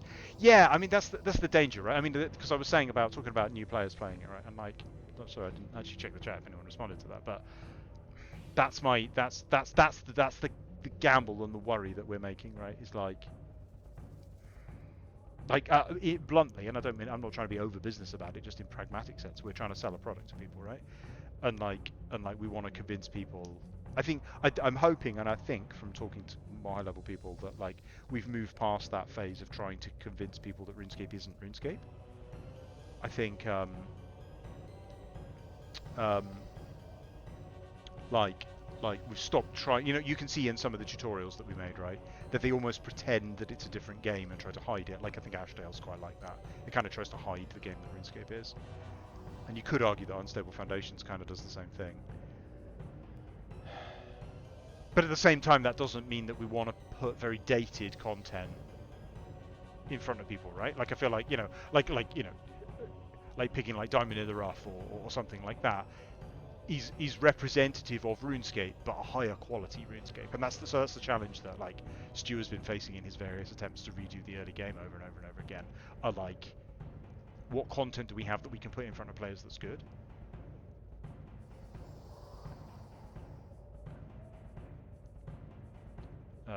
There's something that made him different. Ambition. This hunger for more went far past the realm of mere mortals into the shadowy places of darkness and evil.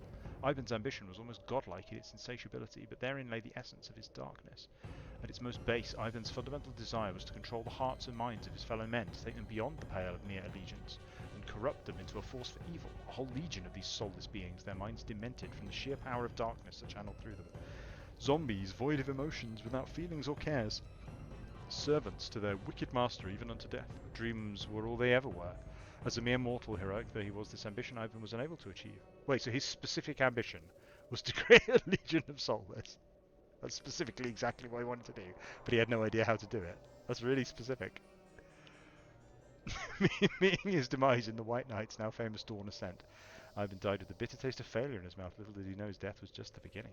This is a very long story. The original version of this book refers to Dark Aquarius. Okay, and they changed it to Daquarius, which is a bad name. Yeah.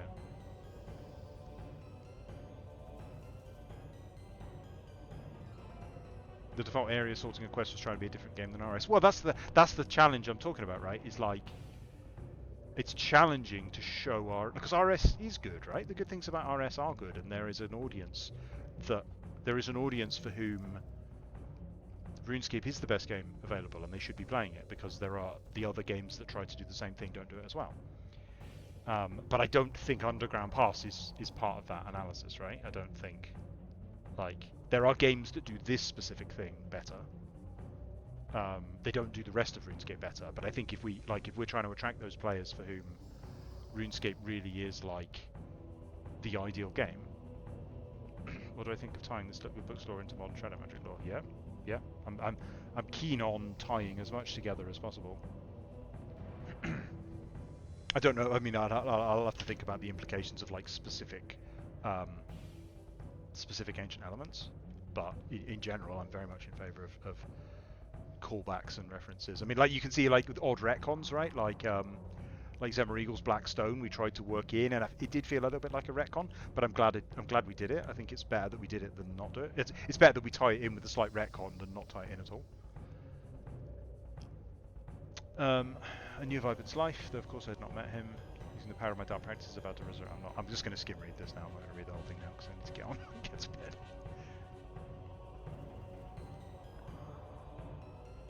I'm trying to remember if I've read this book before. I think I probably didn't.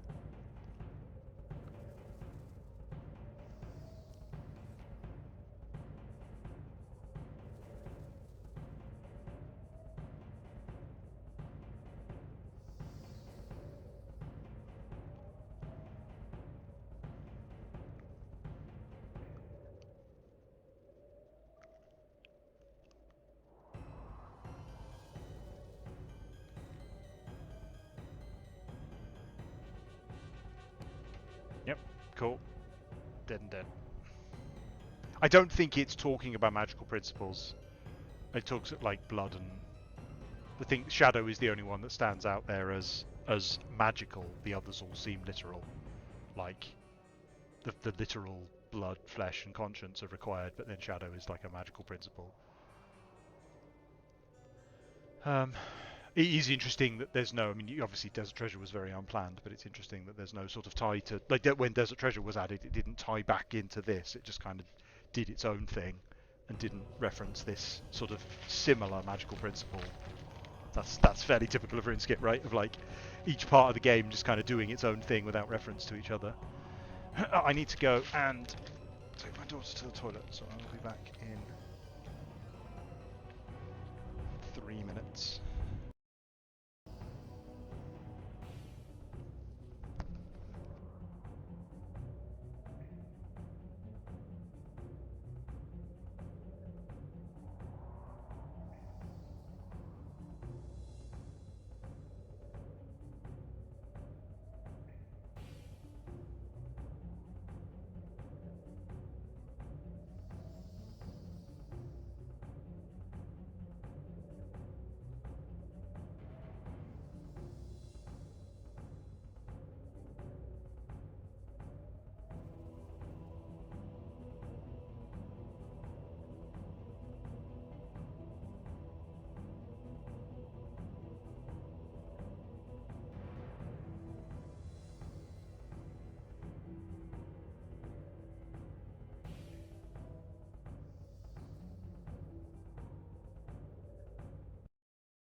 back.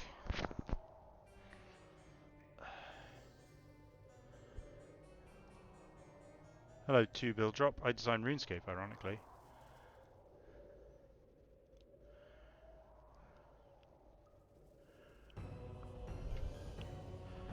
I was thinking, yeah, while I was away, I was thinking about like it. It has sold me on IBAN, I would say. Like, especially the second section, I'm enjoying a lot more than the first section. Although obviously there's the falling down thing, but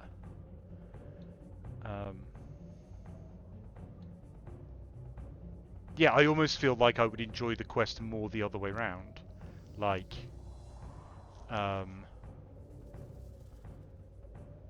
the if this bit was first and then the first bit was second, I feel like I would have enjoyed it more.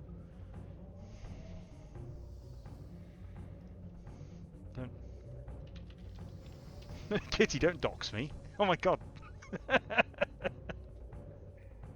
Mind you, I guess I kind of dox myself. Alright, what am I doing? God, I don't know. Right, I've read the book. I need to destroy IBAN. It provides you with information on how to kill him. I mean, I guess. Collect 4 elements of his life: blood, flesh, shadow, and conscience, and imbue them with his effigy. Only when this is done can you kill him. Yeah, obviously. When the book and doll are recovered, the remaining 4 steps will be completed in any order.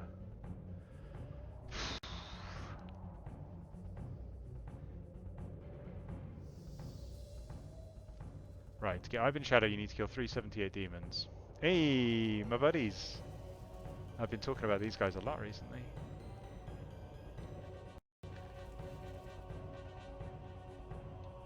See, I think it would be a tremendous shame to lose his head.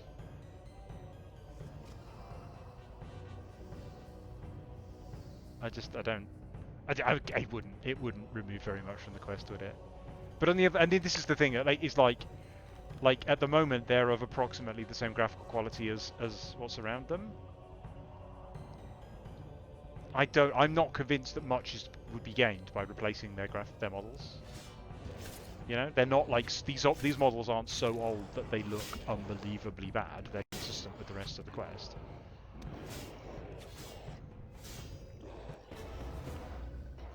Yeah.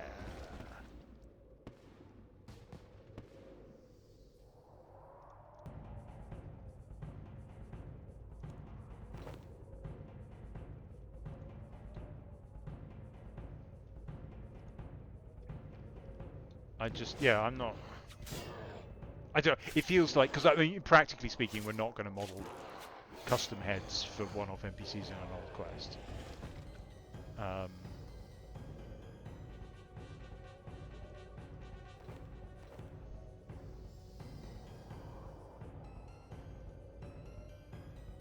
So you'd be gaining, they'd be a more modern model, but you'd be losing their custom individuality.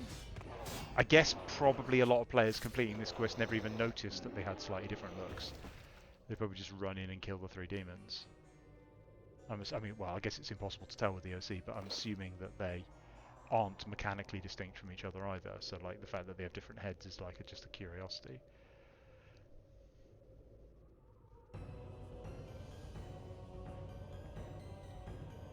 Oh, I thought that it's Halcyon, isn't it? I thought Halcyon was the only demon that used that head. Am I wrong?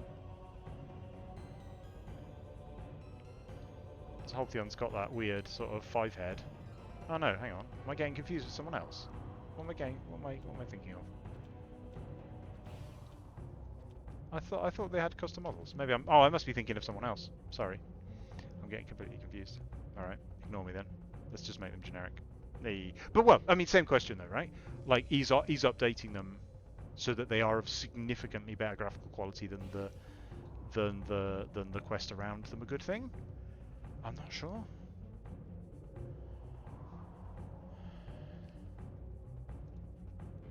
I don't know. It feels like a trade-off. Rather than like all upside, it feels like, yes, it's nice to have better looking models, but it's weird when models are inconsistent with the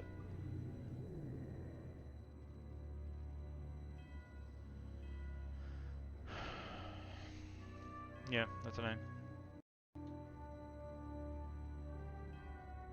I'm always torn on it, I'm not sure.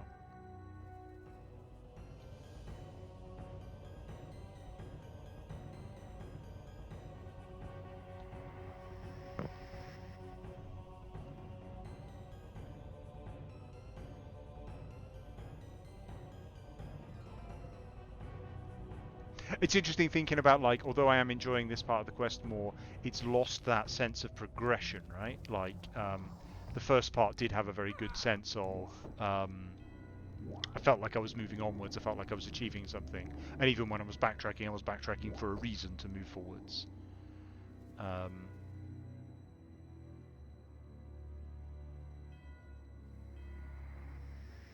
Sorry, Kitty, I wasn't suggesting we aren't going to update them. I was just thinking about my personal philosophy of it. Like, it's something the art team do. It's a decision for the art team, and I would tell them not to. I was more thinking about, like, in the case, so the kind of thing they would ask me is, like, in the case of, like, Krill's lieutenants, for example. Krill's lieutenants have a very unique look, right? And I think it would be a loss to lose that unique look and just replace them with generic greater demons. That to me would be a um, a real loss. Um, so it's kind of a judgment call, right? That's kind of what I'm getting at, really.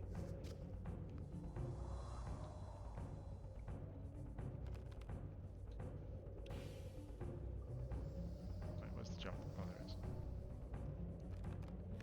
Old dwarves look madly outdated. Yeah, that's true, because the old dwarves look like absolute trash. But that's what I mean about, like, these demons are from a reasonable period.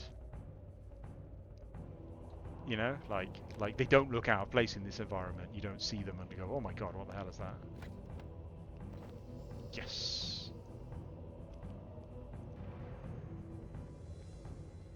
Go back to the dwarves. Well, I'm up on the bloody thing now. Am I done up on these things? On these annoying agilate things.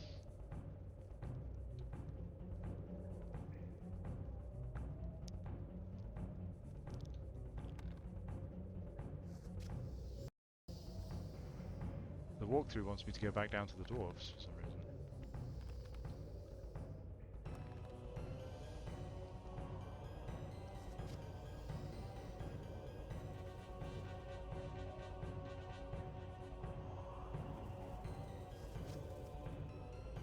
I can't think of a... But the one time it would be convenient to fall down.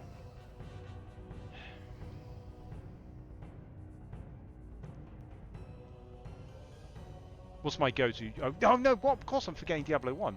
My go-to, like, yeah, this sort of journey would be Diablo 1. I wasn't, weirdly, although I played a lot of Diablo 2, but I wasn't actually a fan of Diablo 2 in terms of its sense of, to me, Diablo, like, I was like a Diablo 1 fan, and Diablo 2 abandoned the theme and atmosphere of Diablo 1. Like, just the fact that you ran around in the outside in the sunlight was baffling to me. It was like a total transformation in the aesthetic of the game that was really confusing to me. I found the witch's house. Found a strange doll. His 4 elements of being are guarded in the cave. His shadow, his flesh, his conscience, and his blood. Oh, okay, they're just telling me what to do. Right, sure. Okay. Talk to Clank.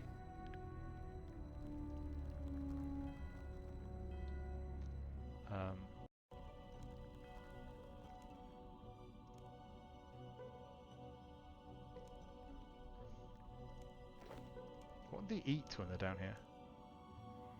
He said they've been down here for years.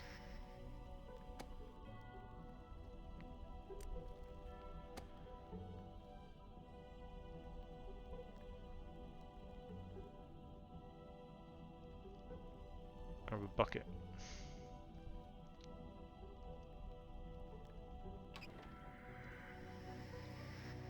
Glad I don't have to go all the way back out for a bucket here. That's unusually prescient, actually, by the standard of these quests. So, like, it hasn't... What was the last thing I did? Yeah, I get, because both Biohazard and Plague City were just, like, asking me to run all over the place doing random things.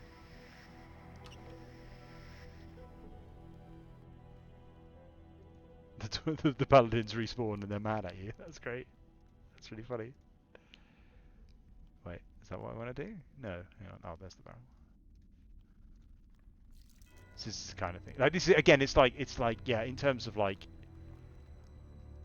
I've reached for the walkthrough, right? I'm not even trying to figure this out because it's just. I mean, I did no.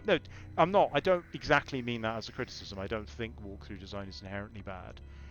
In principle, as long as you have as long as you have as long as you have a community that produces walkthroughs fast, you're kind of reaching two audiences, right? There's people that want the walkthrough and there's people that don't want the walkthrough, and making something fiddly in a way that that requires a walkthrough essentially reaches now two audiences. Whereas if you simplify it to the point of not requiring a walkthrough, you're now only really reaching one audience, which would be a shame. And like to that point, like Elden Ring, I was playing with the walkthrough, so like I'm not treating this quest with any more disrespect than I treated Elden Ring. I would argue that certain aspects of the design of Elden Ring and certain aspects of the design of this quest probably aren't how you should build something in the first place, but that's kind of subjective, right? Like I'm not claiming it's not objectively bad. It's just it is what it is. It's not to my taste to have an enormous field of possible interactions that you just have to like trial and error experiment. Have I played the OS original quest? Oh, like these versions of these quests in old school? No, I haven't. No, I don't. I did play old school when it came out, like when it first came out, but I've barely touched it since.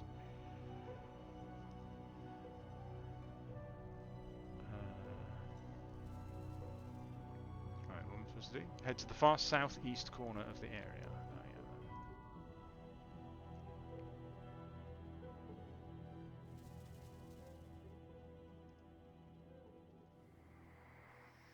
I guess I can comment on, like, I don't make quests very often. I can comment on Broken Home in that regard as well. That like, I think the two major flaws of Broken Home in that regard are there's no real way to tell what the keys unlock, because I don't think we ever did get that working on the map, did we? Or did we? Am I misremembering?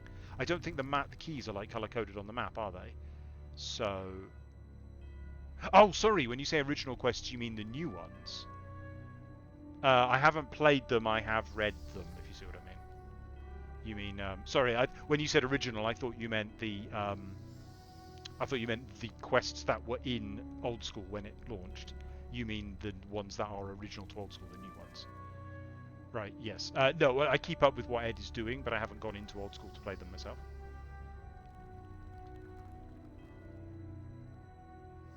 That's really nice. That's a really good model.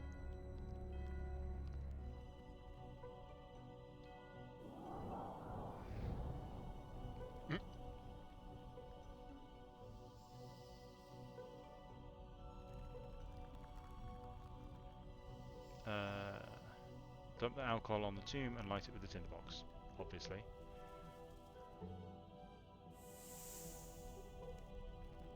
Can I light it? Yeah. Just try to play Kingdom Divided. Yeah, okay, cool. I mean, narratively, I'm a bit confused now. is that, like... So bearing in mind at this point, within the context of Runescape, I have done Vampire Slayer. Like, in terms of like doing quests in order and what the game has taught me. That's, like, that is Ivan as far as I know. Like, and I've just burned him. But I haven't, like... It hasn't given me enough information So, you see what I mean? There's a weird inconsistency about, like, well... Why am I mucking about? Like, I burned his corpse and got the ashes of his corpse. Job done? Like, I don't know. Like, it hasn't given me a reason why that isn't job done.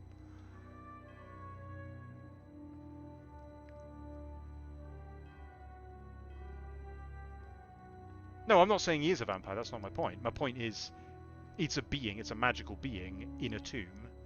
And I went to the tomb and I burned not just the contents of the tomb, but the entire tomb. And I recovered I recovered the ashes of the thing that I burned in the tomb. The corpse of the creature is now gone. I mean, maybe that wasn't what was in the tomb. Maybe it was just his hand or something, but it didn't tell me. It's just literally I burned his tomb and pulled the ashes out of the tomb. And like, yeah, great, done. Ivan's ashes, make room, search the tomb, use them on the doll.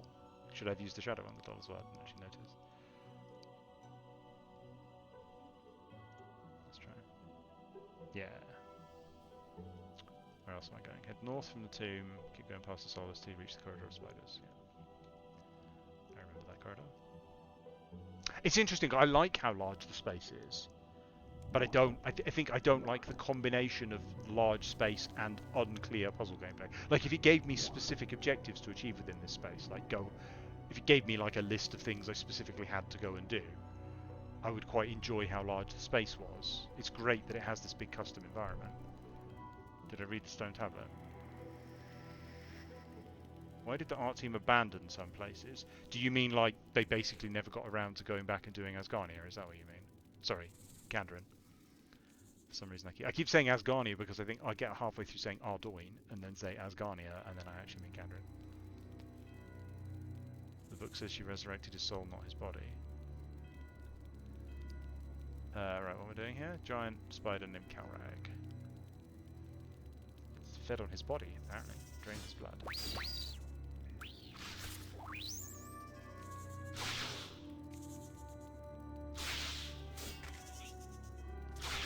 Have I just aggroed all of those spiders? Did I get the blood? I'm confused. Oh, automatically soak up the blood, right, okay. Oh, I see, yes, it's in the channel. Great, perfect. To imbue the spirit, you need the dove that was murdered by Cardia, representing Ivan's innocent conscience. The dove sat inside an old wooden cage. To the northwest corner of the area.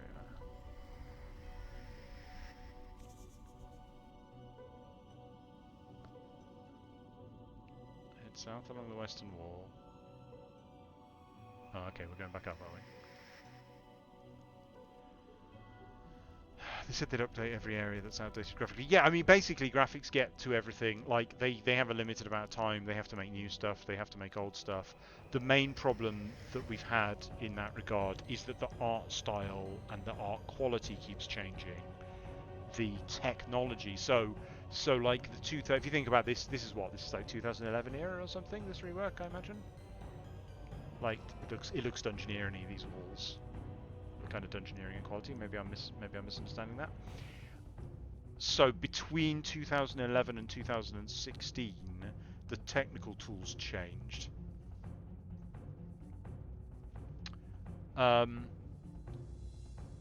And then they changed again. So the problem is that RuneScape was made using like bespoke in-house tools, which were both terrible and not industry standard. So it's very hard to hire people, and very hard to like get anybody.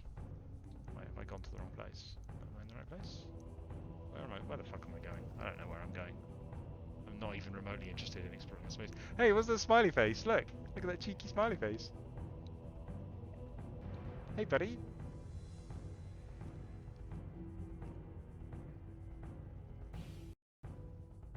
What am I trying to say? Sorry. Yeah. So basically, the art team revised their tools. They revised their pipelines to try to get them into a position where they could be doing things in a more industry standard way, so that it would be easier to hire people and train people.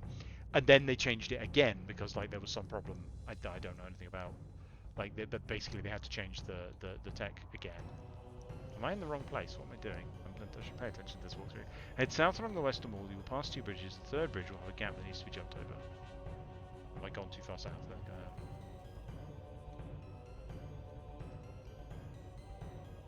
Did he search the half-soulless cages? No, I haven't got to that bit yet. That's where I'm going. Yeah, I've come too far south. That's the problem.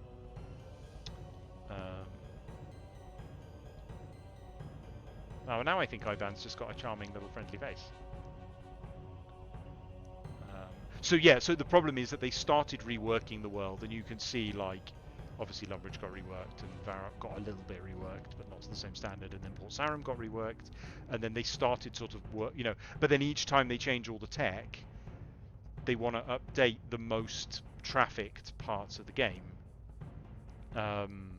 So they start again, rather than like, because like actually updating Ardoin right now, what would that actually accomplish? Like, it'd be great to make Ardoin look better, but not much of the game takes place in Ardoin, right? Like, updating Lumbridge again would have like 100 times the impact of updating Arduino at all. So they tend to update the same thing again. Is this where I'm going? No, I'm going here. Why does it want me to go here?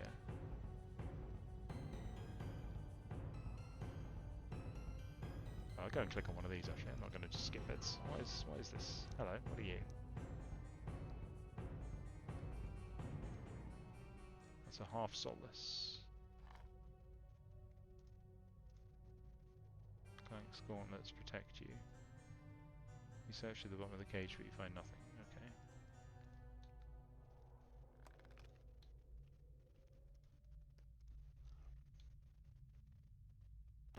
Yeah, so yes, his village, yes, was so yeah, so then yes, we could add content to Arduino as you said, but then that's why then the graphical updates end up being tied to content updates, which means that the graphical updates don't happen. Yeah, I'm trying to unpick this. It's like strategic. There's like strategic ways that we can deal with that, which I'm trying to organize more. It's difficult to do full reworks in that regard. It's difficult to build, even at the height of when we were doing that, right? Like, it wasn't working super well and we didn't get very far through the game. Right, what am I trying to do here? Third bridge has a gap. Several cages and a half. The dove is in the center of the group of cages. So am I supposed to be interacting with these guys for some reason? Like, there doesn't seem to be any particular reason to do that. Man. I'm looking for a dove, apparently.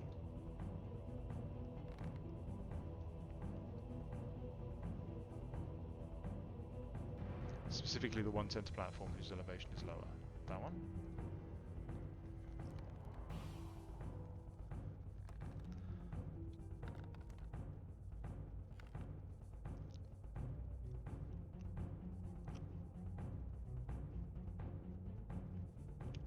So the wilderness, as I think you can see from what we said on the live stream, is more of a retexture than a rebuilding. They started out. Oh, yeah, I got the dove. Okay. They started out wanting to remodel the area completely, like completely rebuild it, like change the shape and height and everything. And then they immediately ran into the problem that the existing content in the area, which is something I complain about a lot, like there's actually a lot of stuff in the wilderness, and basically anything they changed would break something. Like the entire wilderness would break. So they ended up just doing a retexture instead. I would prefer to avoid that happening because I don't want the artists, like basically the artists have to spend as long doing a retexture as they would, you know, modeling something new. Like, and we can get cooler results by modeling something new, but that's a hard problem to unpick, right? Right, what are we doing now? Right, I've got the doll. After successfully creating the effigy, is that what this is? No, it's still just called doll. Is that fine? I guess. Complete with the elements. You need to make your way to Ivan's temple at the heart of the cavern. Right, how am I getting to this? Oh, should I have gone this way? Looks like it.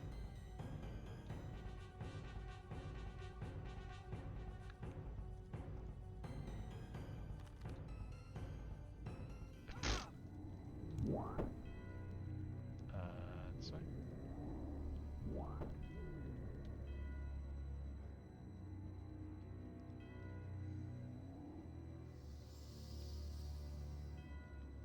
Yeah, it depends on the ambition, right? Like at just doing retextures is, I don't want to say it's easy for them. It's hard work. It's not like they can do retextures, they can do relighting, they can make the game look better, and that's not nothing, obviously. But it's not like, you know, like if you go wander around Ardoin, right? If you go wander around Ardoin, the layout is all over the place. None of it really makes any sense. Not Ardoin, sorry. I mean, again, I mean Kandarin. I mean Ardoin, yes, but also Kandarin. Like navigating the area is difficult. There isn't really any reason to navigate the area, you know? Like it's all just like, am I going the right way? I don't see how else I would get to that bit in the middle.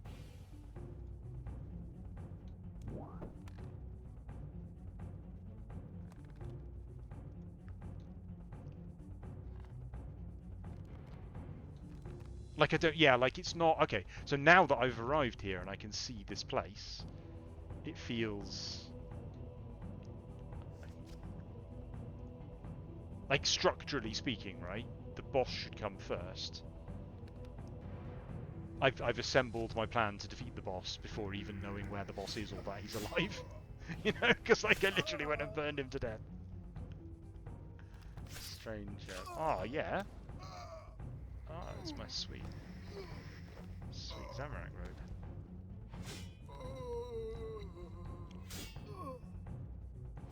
Do they all drop both pieces? Nice.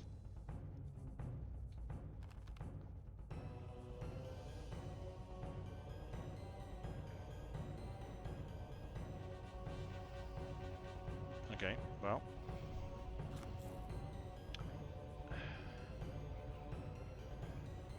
Now I'm going to read this because some nonsense is going to happen if I do this wrong, isn't it? Kill a disciple, make sure the Zamorak robe outfit are all you're wearing, or else you will not be able to enter the temple. Oh god, right, okay.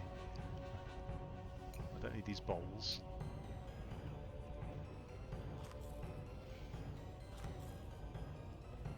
I don't need these pie dishes.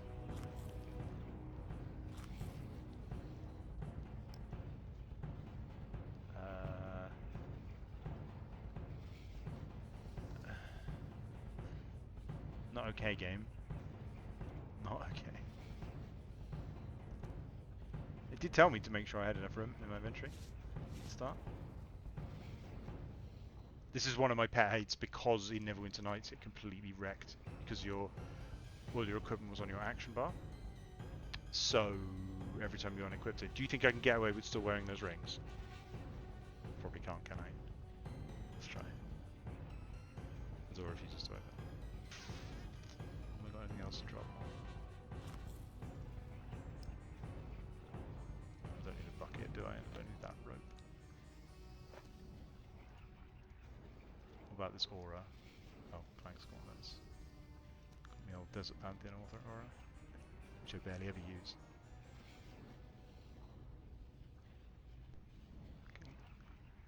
Hey, it doesn't check for auras.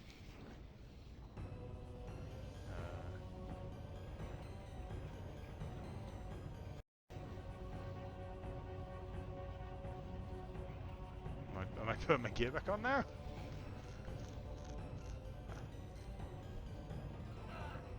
Use the doll on the well. No.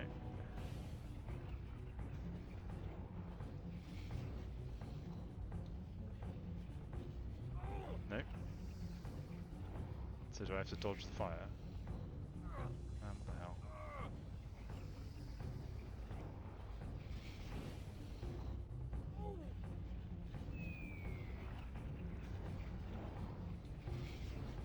Oh, I'm P-delayed. Hooray! What? I found his staff. Did I just not get one of the Did I just not get one of the drops there? I'd missed out on 15 death runes, I think. Is that correct?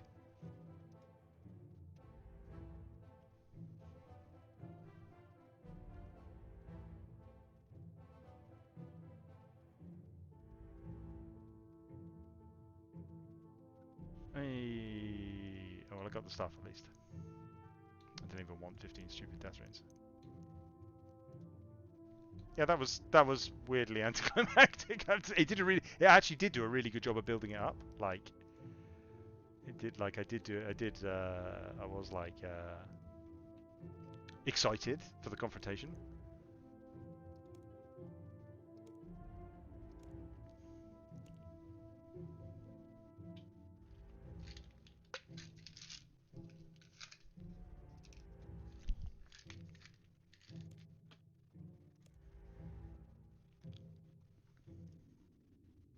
Oh, now where am I? Right at the beginning. Yes, yes I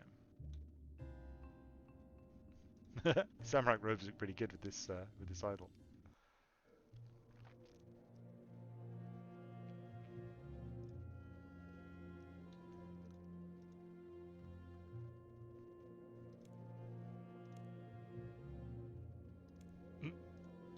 I love to just lie to people for no reason.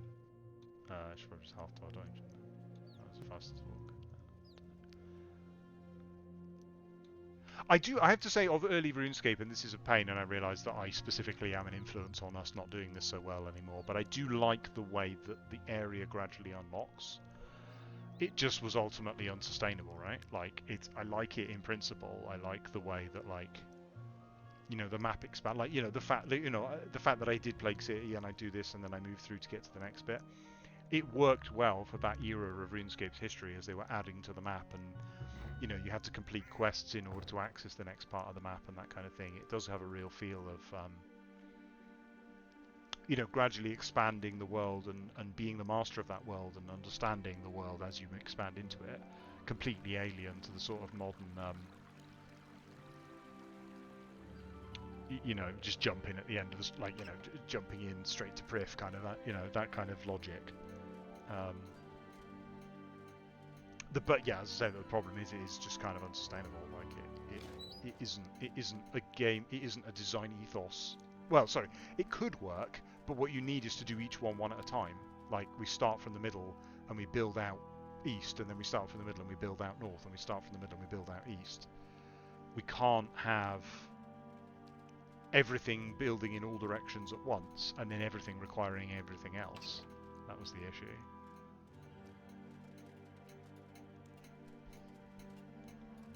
I've defeated Iban.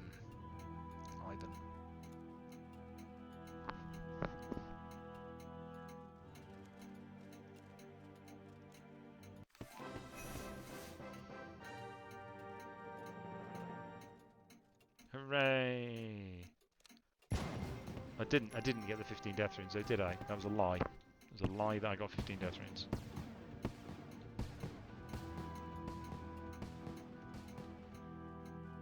Let's get.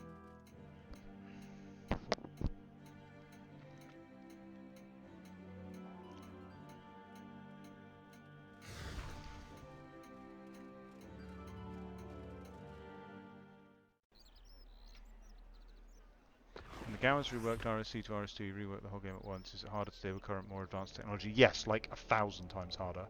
Like the jump, like RS Classic was like, you know, slapped together by a couple of brothers in their bedroom with incredibly crude graphics. RS2 was also extremely low fidelity for the time. Like, you know, when was RS2? Like 2003, 2002.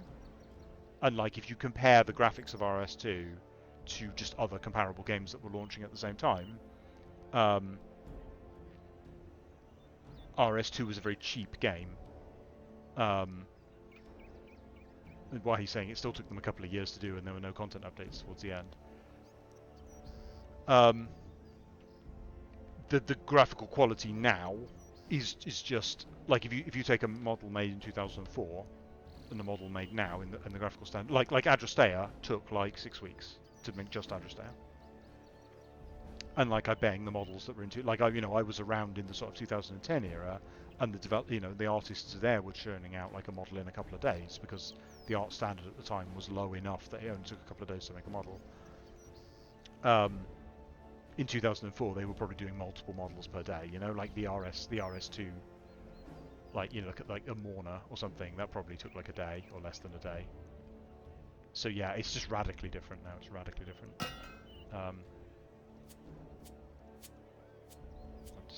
Put everything in stupid places in my bank. That was unwise.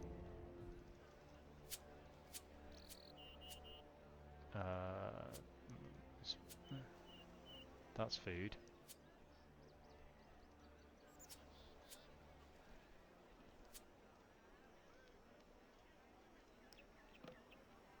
Quest items. Quest item. Quest item. Quest item. Magic. How good is that compared to my battle stuff? It's quite good. It's quite good stuff. It's an upgrade. Nice. I think that might be one of the first things I've got from a quest that was actually useful. Is that true? Got some XP from quests. Have I actually got any items from quests? I don't think so.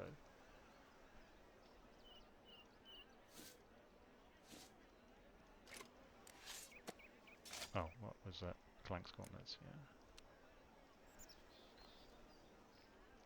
What's that? Prayer bonus. Yep. Collect gauntlets a request item. And there's food. Oh.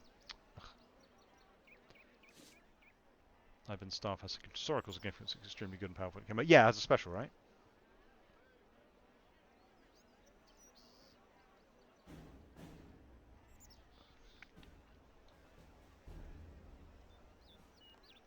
Oh, the oh, it's just Mystic Air Staff. Yeah, it's still the same though, right? Like, although it doesn't. Hang on. So I don't understand how this works because magic and EOC makes no sense to me, right? Do I have to turn off autocast like that? Can I now use Ivan's staff, or do I need to carry a rune around with me? Because I've never understood how the system works, and I always use melee when I'm testing. If I do that, can I now attack? I'm wearing melee armor, but it doesn't matter. Let's go attack a bunny.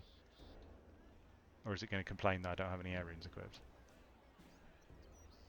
Yeah, that's so broke. We really it annoys the hell out of me, magic. So if I carry a single air rune, that'll deal with that, right?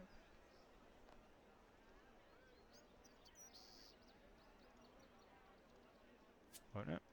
Or am I being too ambitious? Oh, whoa, what was that? Hey, you got another quest for me? Hey, buddy. That's not how quests work. At long last. That's a problem I've been wondering about recently.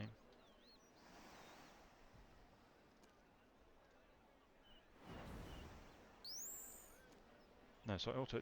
There is a way to turn off auto attacks, isn't there? Isn't there a way so that you only use abilities and not use auto attacks? Or am I getting confused?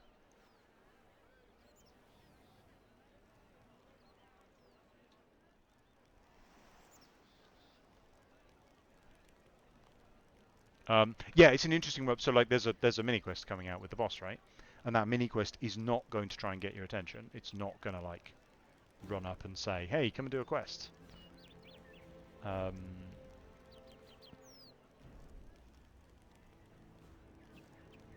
always start with an auto attack unless you manually input. Yeah, we need to sort this. Ugh, it annoys the hell out of me.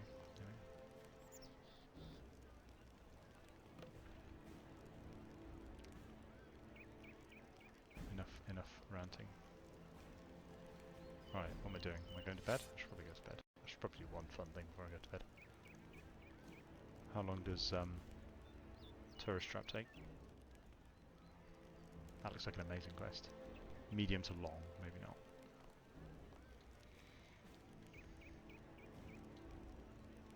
Use your auto attack. Yeah, that's what. So I'm sure there was a point. Maybe I'm getting confused because I've interacted with Magic in EOC.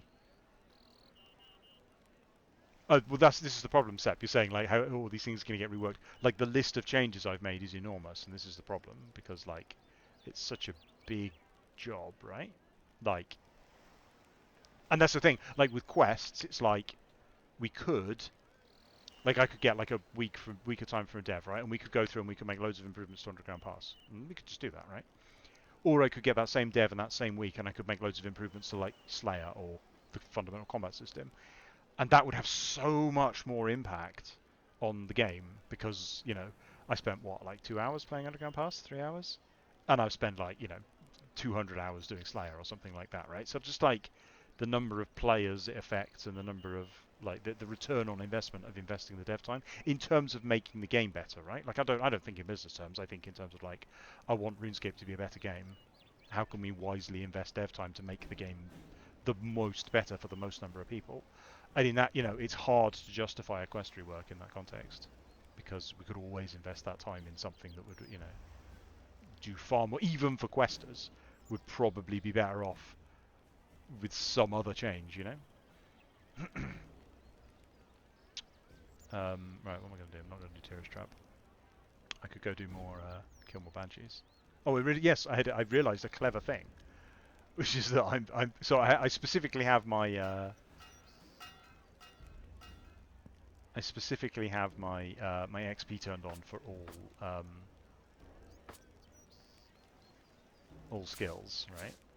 For you know, Constitution, blah blah blah. But probably because because my agility is lagging, I should probably turn it off when I'm doing agility.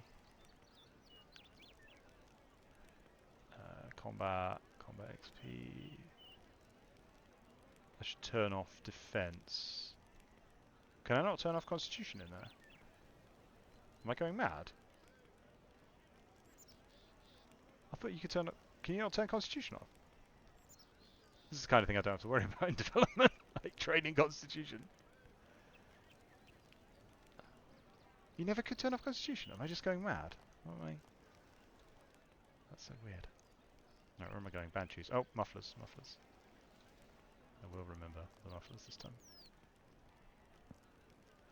They are there.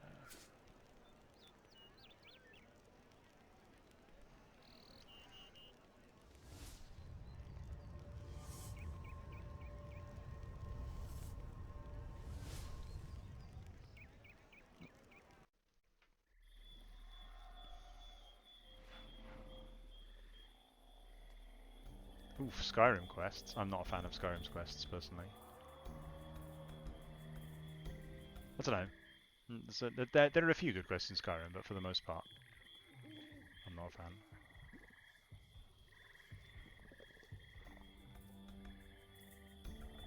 I like Skyrim as a explory, killy. You know, like my best experience in Skyrim was climbing up the mountain and finding a dragon shrine at the top, and I went near the tomb, and then this freaking lich just popped out of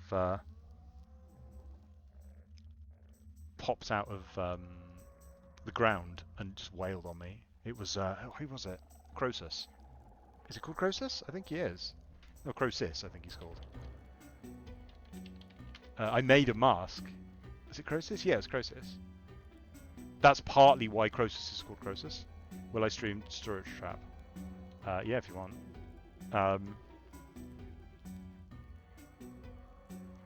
That's partly why the RuneScape boss Croesus is called Croesus, is because Croesus in Elder Scrolls was my best experience in Skyrim. And there was no plot to it or anything, it was just this badass lich that just attacked. Yes, give me a contract. I love it. Let's go kill some banshees. Oh, there's someone else in there. Am I gonna have to hop worlds? Oh, there's loads of banshees.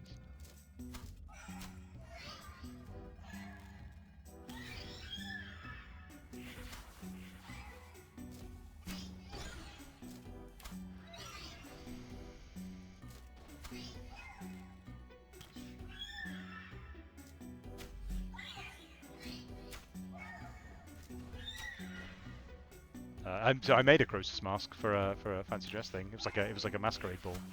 I said to my wife, I'm gonna make a Skyrim mask, and she was like, "What? No, you're not. It's gonna be rubbish." And I did a really good job. Came out great. I'll get it. I should next time I'm live streaming, I'll put it in the background. If you see a Skyrim mask, that'll be that's my Skyrim mask that I made.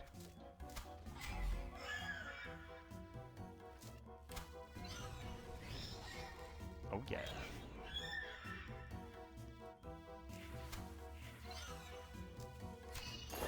But yeah, I definitely feel like if I could spend time on improving the basic way that auto attacks work, or improving underground paths, I would pick the auto attacks. And it's hard to imagine ever running out of things that we could improve, you know.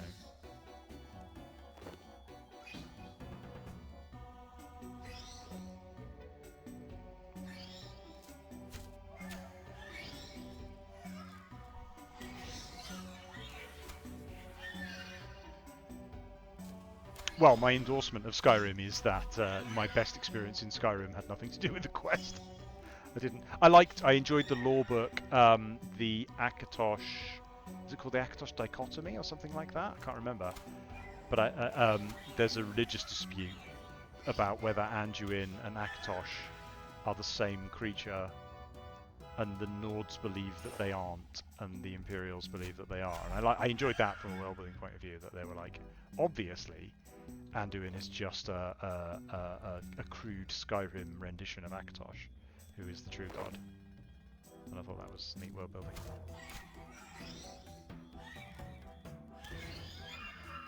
like the actual content in Skyrim is really like, I don't know. I mean, it's fine. It's super bland, right? For the most part, you just walk up to someone and they're like, "Oh, help! My gem is in someone's chest. Please go kill some bandits and get it back for me."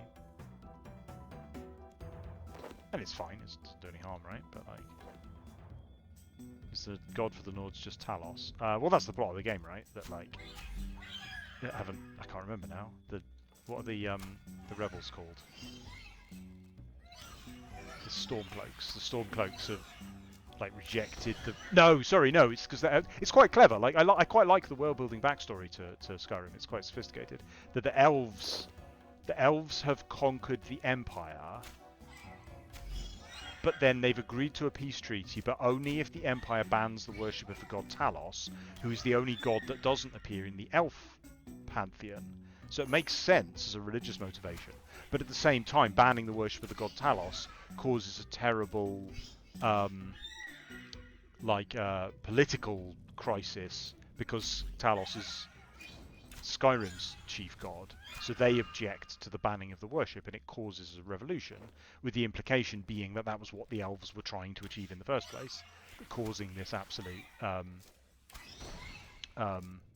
mess in the internal politics of the Empire. So it comes across as like, you can interpret it as like genuine religious disagreement or as like sophisticated realpolitik, and it works on both levels. It's quite clever.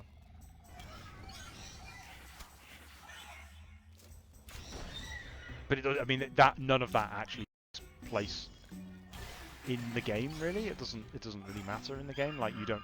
I'm assuming Elder Scrolls 6 is going to take place like another 200 years in the future, when, you know, that probably will be going to the Elven Lands, I would have thought, because we haven't gone there yet. What's it called? Somerset Isle? Is that right? I don't know how I remember that. So we probably, and that will have moved on, and so we probably won't ever, like, is it the Aldmere? No. What are they called? What are like the evil elves called? Or something. They've got this really menacing sounding name. 90% of people think Elder Scrolls 6 will be in Hammerfell.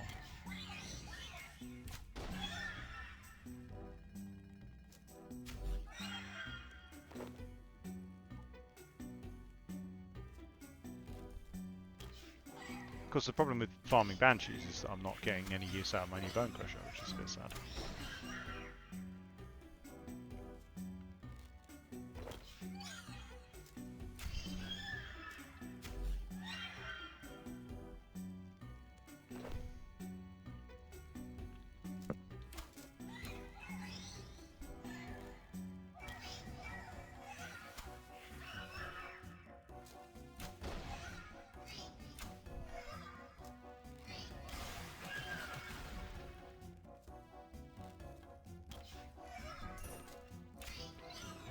Oh, I definitely need to go to bed soon. I'm not sure if I'm going to finish this task. Oh. No. I have to drop a Staff of Air, but I need that Staff of Air. It's precious. No, no.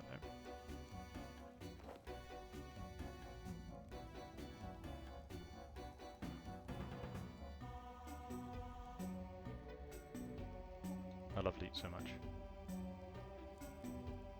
Wait, am I using different teleport animations in different styles? Is that how that works? I changed my teleport override. How is it determining that? Is that by combat style? This game. So feature rich.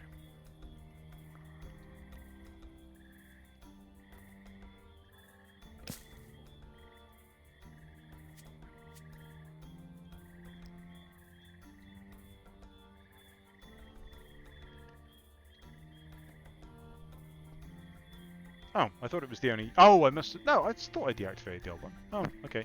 Or maybe I've activated more than one. Maybe that's what's confusing me.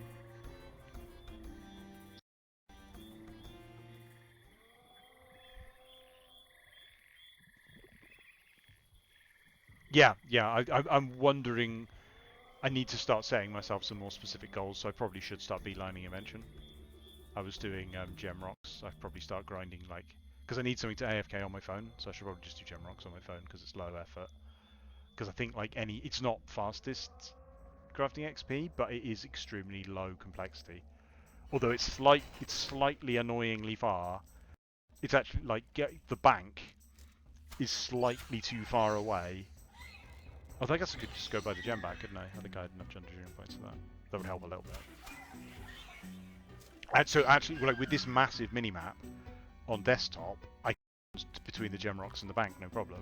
On mobile, I can't do that. Yeah, I did a dungeoneering floor during a meeting as well. That was pretty good.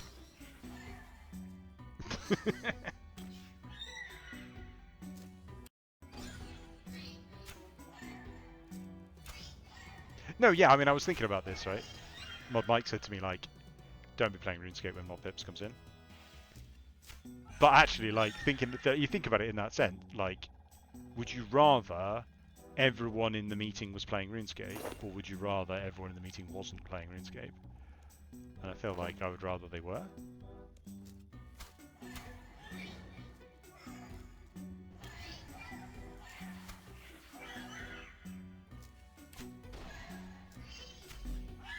Let's do the task and then I go to bed.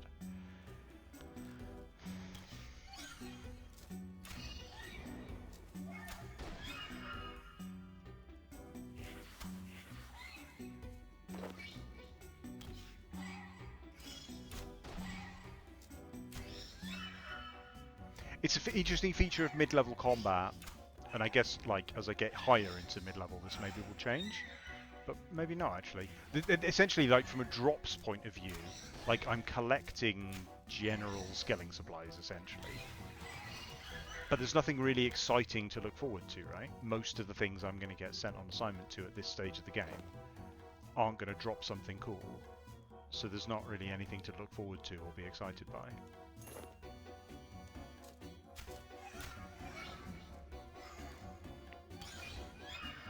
An exciting drop for me at the moment is like a fire charm or something, which is not really very exciting.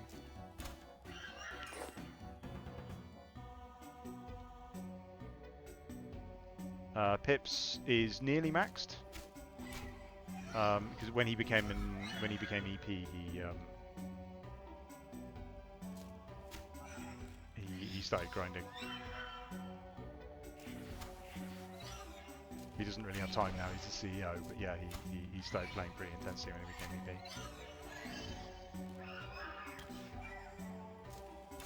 EP. His not formal policy, but like informal policy was like everyone should have a 99. But it's kind of hard to enforce, right?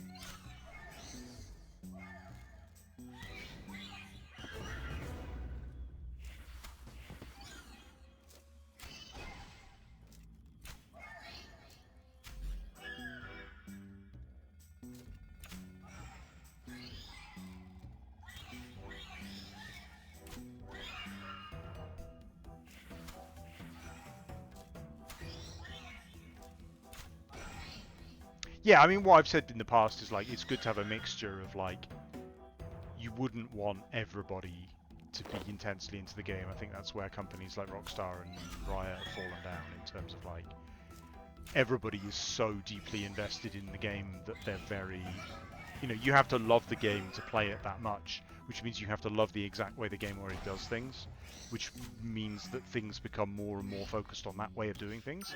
I would say that was typified by like the period, you know, the period of RuneScape history where we got like QBD, right? Was effectively like the game becoming more and more extreme in one direction. And it's good to get influences from other things. Yeah, it looks like it's cycling between the two teleport items. Oh fuck, Slayer contract, bloody hell.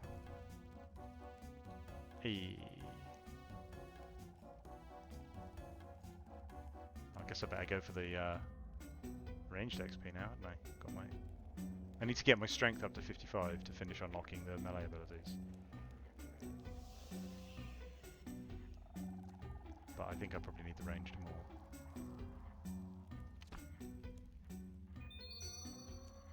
Although 900 XP is so shit. Like, what's the point?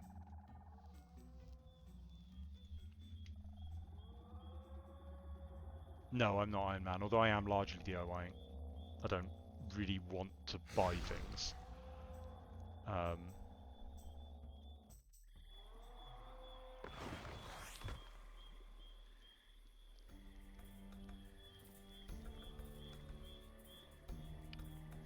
But I'm trying to play in a kind of like not doing anything meta, not... Oh, sorry, I'm reading quest guides, but I'm not reading like objective guides, even though I know I should be like maining, like I should be beelining for invention and priff. Instead, I'm just mucking around doing mid-level Slayer, because that feels much more like what a player would actually experience if they weren't being told how to play the game, you know? Oh, I didn't actually pick up my task. Alright, I'm going to pick up the task and then stop. I will happily save tourist trap for the next time I'm streaming. I need to go finish Dragon Slayer as well. Now I understand combat a bit better.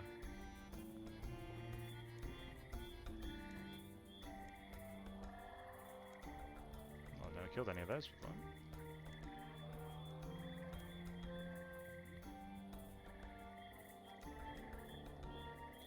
Cool.